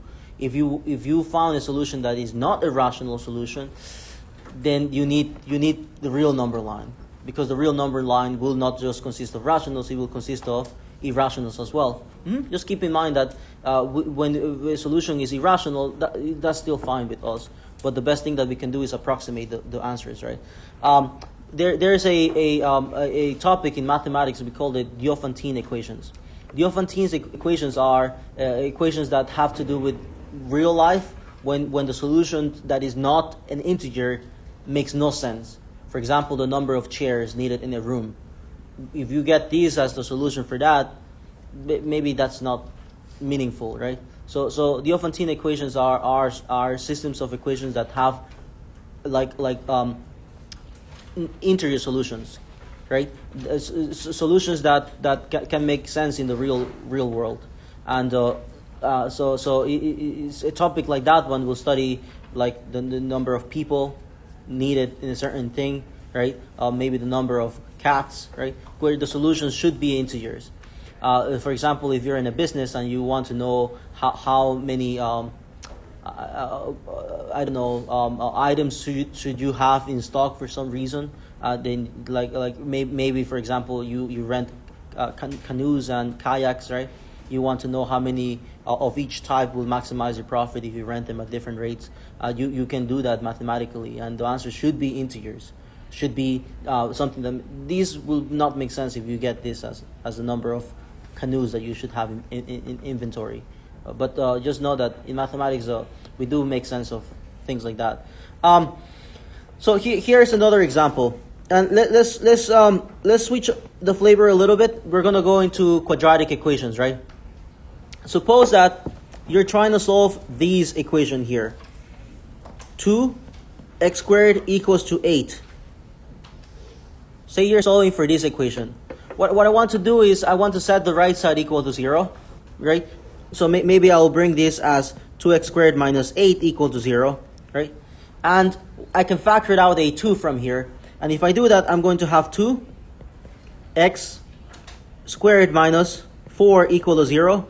And I'll have 2 times, and I can factor it out the x squared minus 4 into X minus 2 and x. Like that. And how do we set these expression equal to 0? We set each of the factors equal to 0. 2 is one of those factors here, but it doesn't have any variable. So it doesn't make sense to set the 2 equal to 0. We set any factors that has a variable in it equal to 0. And what are the solutions going to be for this one? -2 and +2. So here we'll have x plus 2. This will equal to 0. X minus 2. Here this will equal to 0. And the solutions will be x equals -2 and x equals to +2. Both of these will be solutions. And we call this a quadratic equation because it's allowing you to have 2 possible answers at the same time, right? It behaves like a parabola, and the parabola can cross the x-axis in 2 different points, right? So you outside the parentheses? No, because we doesn't have any variable. So setting 2 equal to 0, that wouldn't make sense. So even after you get your -2 and 2, you still leave that 2 outside by itself? Yeah, we don't do anything. Yeah, we just set the factors that have a variable equal to 0. If it doesn't have a variable, we don't. Yeah. So here's another example, right? Or before we do another example, someone might say, could you have done it this way here? Could you say you have 2x squared equals to 8? Can you divide both sides by 2? So if you divide both sides by 2, what are you going to get? And then what do? You take the square root on both sides, right? And when you do this, if you're doing it this way, this will be incorrect, right? Because you will be missing one of the answers.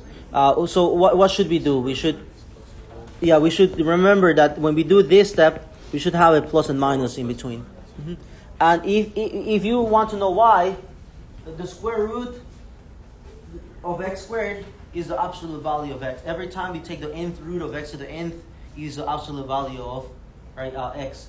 We talked about that yesterday. Whenever n is even, this is the square root that we're taking of x squared. This is defined as the absolute value of x. So it could be positive or negative for all we care. Yeah. But you can do it that way as well. You just have to remember that the plus and minus will come in handy there. So here's another quadratic equation. Suppose that you want to solve for x, right? And you're doing this. 2x squared equals to 8x. Slightly different from the one on the top. It will make sense for us to do the same thing, bring things on the left side. So it will look like this. 2x squared minus 8x equal to 0. Now that you have everything on the left side, you will factor this out into 2x times x minus 4 equal to 0. And what are the factors here? 2x and x minus. So these two, does he have a variable now? X is 0 and x is positive. So we should set this equal to 0 now because it has a variable, right? So we're going to have 2x equal to 0. And we should have x minus 4 equal to 0. So the solutions will be that x could be equal to 0 and x is equal to 4. This is a bad way to do this right here. This is bad, right? If you decide to do this 2x squared equals 8x and you say, well, let me divide by 2, right? Let me divide by 2. So you divide by 2 and you get x squared equals to 4x. And you say, let me divide both sides by 4x, right? So when you divide both sides by 4x, by x, not by 4x, just by x, like this. Divide both sides by x. What is that going to give you on the left side? Just give you x. X, and on the right side? 4. But do you get... Another value. When you divide by x, you are assuming that you can do this because you are assuming that x cannot be 0. That's why you are dividing by x. Yeah. But you're missing out the possibility that x might be 0. And what you're doing right now is a violation of the rules that you cannot divide by 0. So you have to consider that case. So that x is equal to 4, the other possibility was that x itself could have been 0. So this is bad because by doing this, you're assuming that you can do this because x cannot take the value of 0. So this is bad, right? Because you're missing x equal to 0. And by doing this step right here, that step, you are assuming that you can do this because x is not 0, but x can be anything, right, including 0. So just know that it's right and wrong, right? It's right that it gives you a possible answer, but it doesn't give you all the answers. Here's another example. Again, I want to solve for x. What would you do if you have x squared plus 2x minus 5 equal to 0? Just do the AC method. So if you try to do the AC method, we will see that it's all of a sudden, let's do it here. No, you can't do that instead. AC is equal to negative 5. So the only possible pairs that we can select is 1 and 5, and they cannot work. So these, what does that mean? That these cannot be factored. These cannot be factored. So what do you do when you're solving a quadratic equation that cannot be factored? Quadratic formula. Anyone here hasn't seen the quadratic formula? Right. I think everyone here should have seen the quadratic formula. So solutions, right? Solutions to the quadratic equation.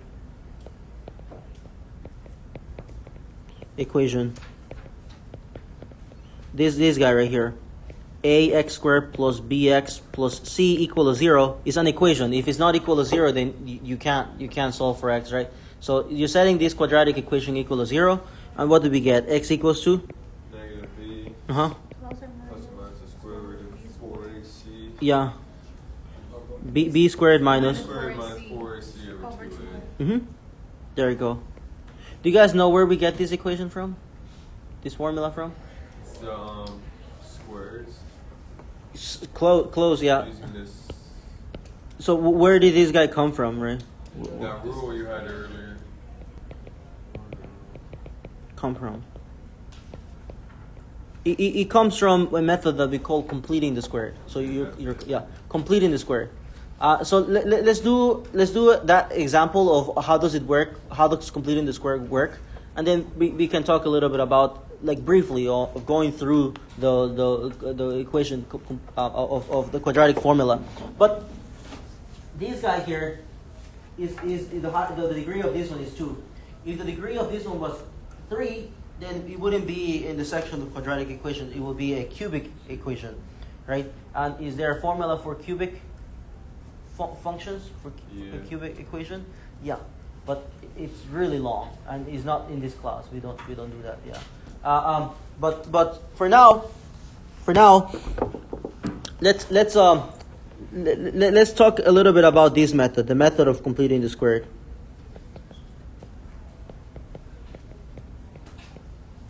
Completing the squared.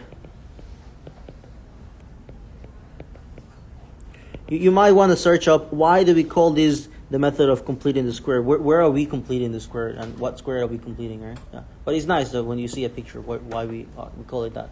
But for now, here is, suppose that we're solving that equation that we had up there. X squared plus 2x minus 5 equal to 0. And if you don't remember what completing the square is fine. It's not a bad thing, but you have to, like, what we're going to do here should make some sense. And then at the end of the program, you should know what it is. Next semester, you will need it in calculus. You need it again, right? And it's a standard thing that we complete the square. Is okay. So first of all, you know that the coefficient of x squared is equal to 1, right? See that is equal to 1. If it's not equal to 1, then we have to factor that guy. So say, for example, you had a 2 here instead of a 1. So you had a 2 here. So what you will do is you factor that 2 out from the x terms and we continue from there. I'll give you an example after this. But because it's equal to 1, life is going to be a lot easier. And then we move on to the next step. After you doing that, the coefficient here is 1. Now you look at these coefficients here, which is 2. And what you do with that is you divide this by 2. And you square that value and you add it on both sides of the equation. So what we're going to do here is we're going to take this value here, 2. And what are we going to do with that value? We're going to divide this by 2, square this, and we're going to add this value, which is equal to 1, right, by the way. We're going to add this value on both sides of the equation. Add this on both sides. So what are we going to get? So we're going to have x squared plus 2x plus blank minus 5 equal to 0 plus blank. That blank is the space where we're going to add this value of 1. That's where we get that from. Now what do we do? Now we're going to group the first 3 terms on the left side, the first 3 terms on it, and we're going to factor that out. And we don't have to work hard for that because these 3 terms here on the left side, they factored out perfectly. They factored out perfectly. This is nothing more than x plus 1 squared. So is x plus, because this guy here is positive, the middle guy is positive, is plus. If this guy was negative, it will be minus. And we just take the square root of the guy that we added here. The square root of that guy here is just 1.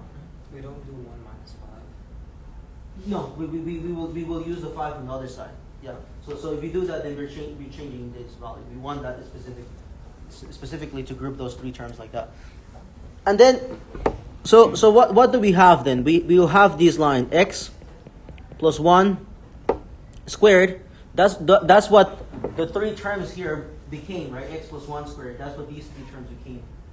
Minus 5 equal to Yeah. Minus 5 equal to? 1. Yeah, 1. Because 0 plus 1 on the right side is 1. So what do? We add 5 to both sides and we get this. X plus 1 squared is equal to? 6. And now what do we do on both sides? We take the square root on both sides. Remembering that when you take the square root of something squared, you get the absolute value and you have to consider the plus and minus. So we're going to have x plus 1 equals to? Minus 6. The square root of 6. Because we took the square root on both sides, right? It's like doing this and that. Like that, right? Subtract 1. Yeah, and then finally we subtract 1 on both sides, right? So x will equal to negative 1. Plus or minus. Because we take away 1 on both sides, right? And these are the two possibilities. Number 1, you get negative 1 minus the square root of 6. And the second possibility will be negative 1 plus the square root of 6. But these are the two values that we get from there. These are the those possible values. So the solution for this question that we have here, right? This cannot be factored. We do it like this, by this method. Do you have to do it by this method? No, you can do it by plugging this into the quadratic formula. You just know that. So let's do another example with completing the squared, right? Another example. So here, let's put this example. Suppose that we have 2x squared plus 8x plus 1 equal to 0. Do you see that by the AC method, right? What is AC equal to in this case? 2. And what are the factors? Positive 2, right? What are the factors of 2? 2. And is it possible that you can get 8 from? No. So we say that this thing is not factorable, right? Not factorable. That means that you can solve this by either plugging this into the quadratic formula, which is ideal, or you have to use the method of completing the squared. The method of completing the squared is better because this is the method that will continue on and survives through calculus, right? The quadratic formula only works limited, only for like these type of equations, but the other one will work out. Later on, we're going to deal with cylinders and spheres, and you'll see that these will be better. We have a family of conic sections and quadric surfaces. So imagine, just listen to these words. Imagine that you have a hyperbolic paraboloid. Imagine that you have what we call a one-sheet hyperboloid, a two-sheet hyperboloid, a ellipsoid. These are shapes, right? And these shapes have forms, and the forms of those are obtained by completing the square.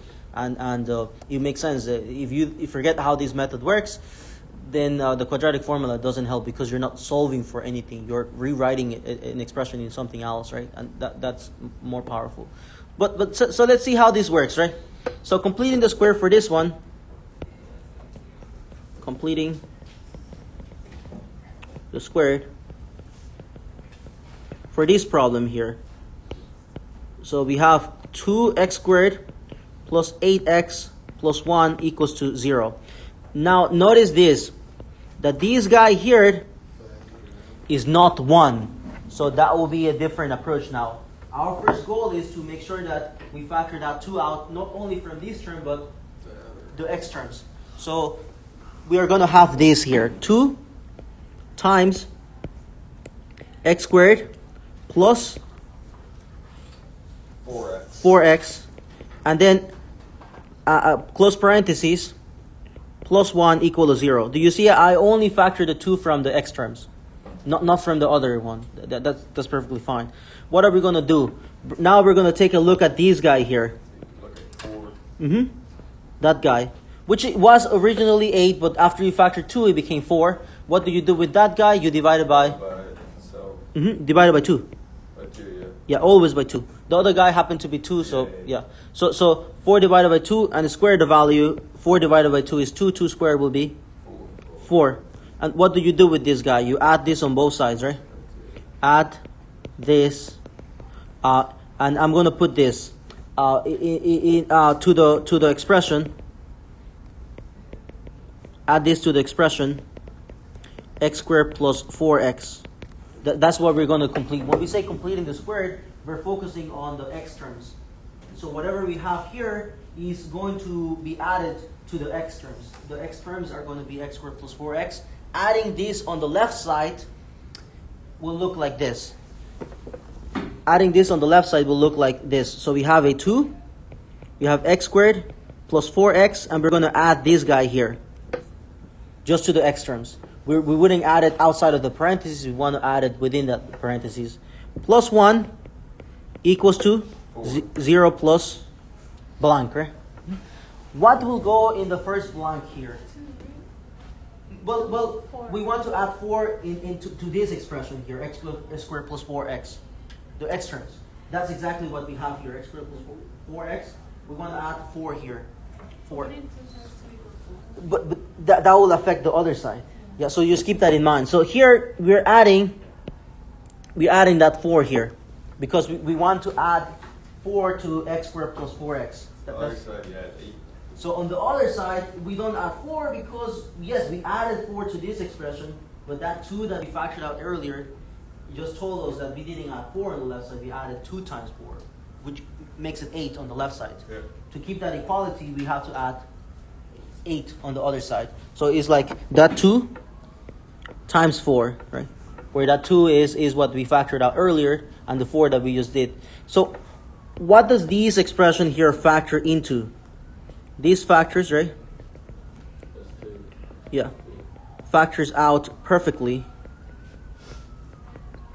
into, and again, so it will be x, will it be plus or minus?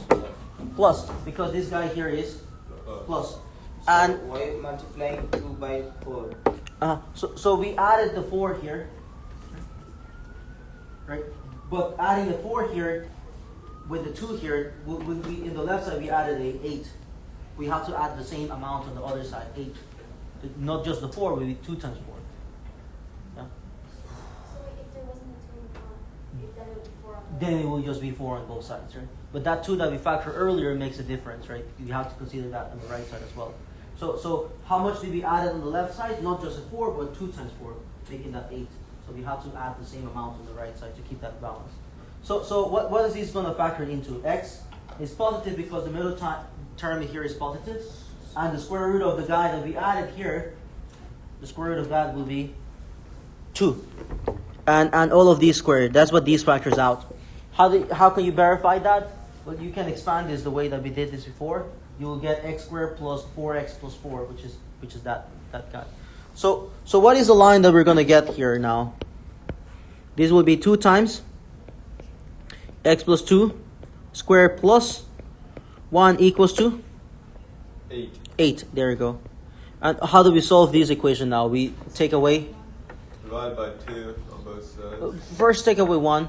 Okay, Yeah, take away 1 on both sides, so we get 2 x plus 2 squared equals to 7. Now divide this by 2, and you get this x plus 2 squared equals to 7 over 2, and then you take the square root, and that this is a step that you have to remember to take plus and minus. So it's square root of that, square root of that. So you have x plus 2 equals to plus and minus the square root of 7 divided by the square root of 2. We write it like this. Okay. It's a standard, because then the instructions can be to rationalize your answer, and this is clear what you have to do to rationalize this. You will multiply this by the square root of 2 times the square root of 2. And what does this become on the right side? It becomes the plus and minus the square root of 14 divided by 2, like that. That's how the quadratic formula gives you the answers rationalized already. So for this method, you have to rationalize your answers like this. But it has to be written in the instructions to rationalize it. If it's not, then you're welcome to leave it like that. Yeah, you won't be penalized for that. And so what do we do on both sides now? We take away Subtract 2. So x will equal to negative 2 plus and minus 14 over 2. the square root of 14 over 2. So the two possible answers here, right? And you don't have to write this out, right? This is already telling you that you have two answers. This is negative 2 minus the square root of 14 over 2. And this is negative 2 plus the square root of 14 over 2, like that. Just know that we have that, right? And so completing the squared is important. Then let's do an example with square roots, right? The square roots. So imagine, so here is another example. This will be for radical equations, right? So we have linear, quadratics, and quadratics. You can factor it out. If you cannot factor it out, it's fine. You can now use the completing the squared. If you want to use the quadratic formula, use the quadratic formula. But again, completing the square is just going to be a little bit better because it carries out later on. What would you do if you had this right here? 2x plus the square root of x plus 1 equals to 8. The first step when we're solving radical equations will be to isolate the radical term. Yeah. Why do you gain by isolating this term? Then you can square both sides. You can square both sides, and that undoes the radical. You remove it, right? So we have to get rid of the 2x so that we can isolate that term. So take away 2x on both sides, right? And what is that going to give me on the left side? Square root of x plus 1. Mm-hmm. And on the right side, 8 minus 2x. 8 minus 2x. We can combine them. It's fine. Not a problem. And what do we do on both sides? We square them. So we have the square root of x plus 1 squared equals to 8 minus 2x squared. What do we get on the left side? X plus 1. And on the right side, we do not get 64 minus 4x squared, right? We have to expand this out like this. 8 minus 2x times 8 minus 2x. So we have to start distributing this out. So 8 times 8 will give you 64, right? This times that. And then this times that will give you a negative 16x. 16x and negative 32. Yeah, so negative 16x again, that will be negative 32x. Right? And then finally, 4x squared. yeah, positive 4x squared, like that. So we get a quadratic equation. This plus 4x squared. Where do we get it from? No, if you put plus 4x squared, right? Uh-huh. Yeah, you square negatives. So let's move everything to the right side. You see 4x squared here. The highest power here is 2 and the coefficient is positive. If it was negative, I want to move it on the other side. It's just my preference, right? It makes it simpler to factor things out. So let's move everything to the right side. So we get 0 on the left side, right?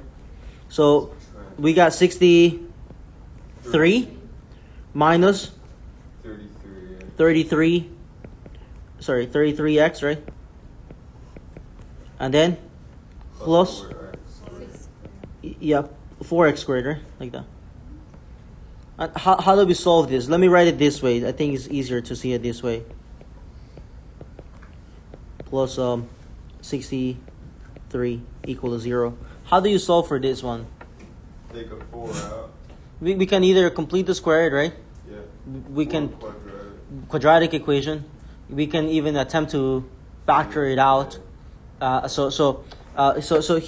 guy here, you can attempt to factor it out, right? To factor. And number 2, you can use the quadratic formula.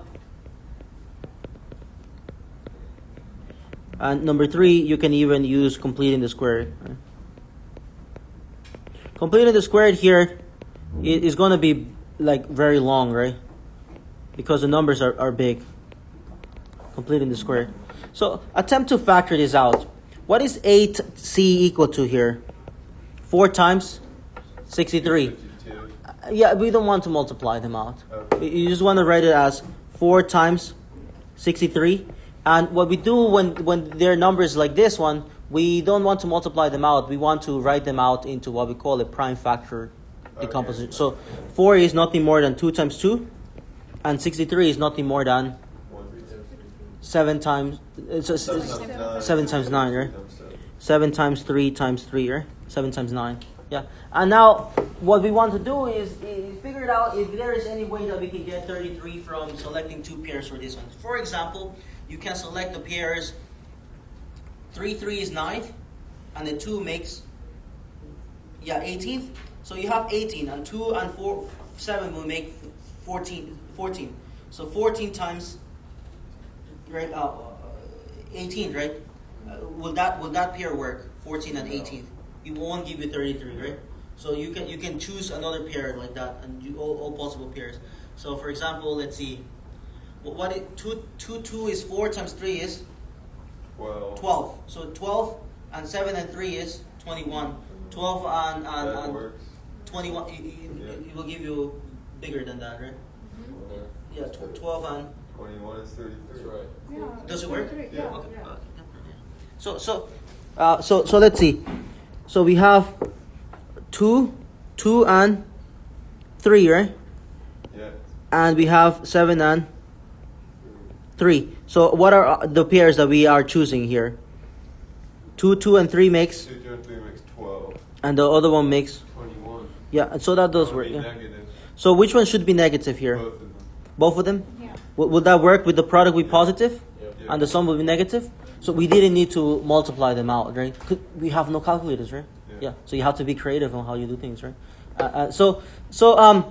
What is going to happen here? So the middle guy here, so is 4x squared. The middle guy is minus 12x minus 21x plus 63 equal to 0. We group them out, right? The first group, we can factor it out at 4x. And what are we going to be left with in here? X minus 3.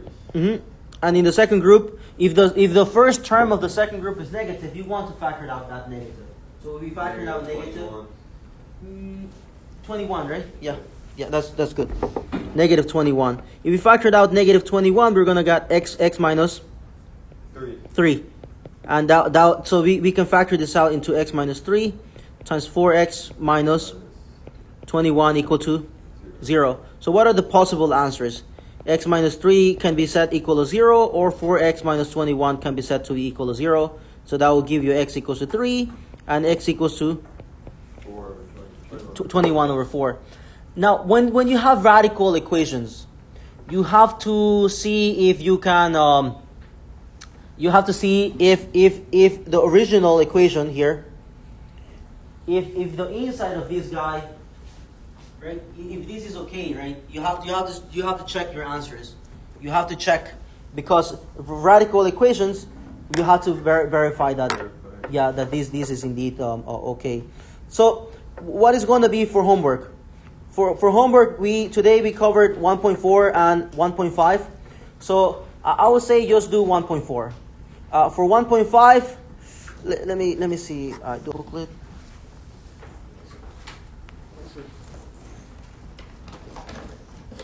Yeah, I have a booklet here. So for 1.5, by the way, there's a little.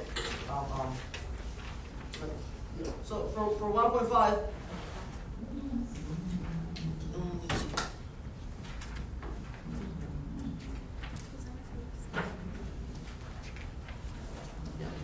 yeah, you should be fine with both of them. So just you have to do 1.4 and 1.5. So those are pages. Let me just say it. Pages 18 to 27. Pages 18 to 27. On Monday, we're going to have a test, and the test will be based on the sections that we covered all the way to 1.5. In the book, I labeled the sections as 1.3 and 1.4. They're supposed to be 1.4 and 1.5. So the pages are from 18 to 27, right? Just, what happened? About how many questions are going to be? About 30 questions. 1.3 to 1. What? Alright, so if you want, you can come up and pick your booklet. Just choose it from here. So 18 to 27.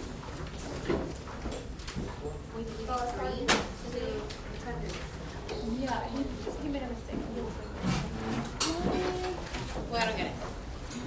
I just said page 18 to 27. Okay, got it. I didn't even look at that. The over the weekend shot a weekend. Interesting. Very interesting.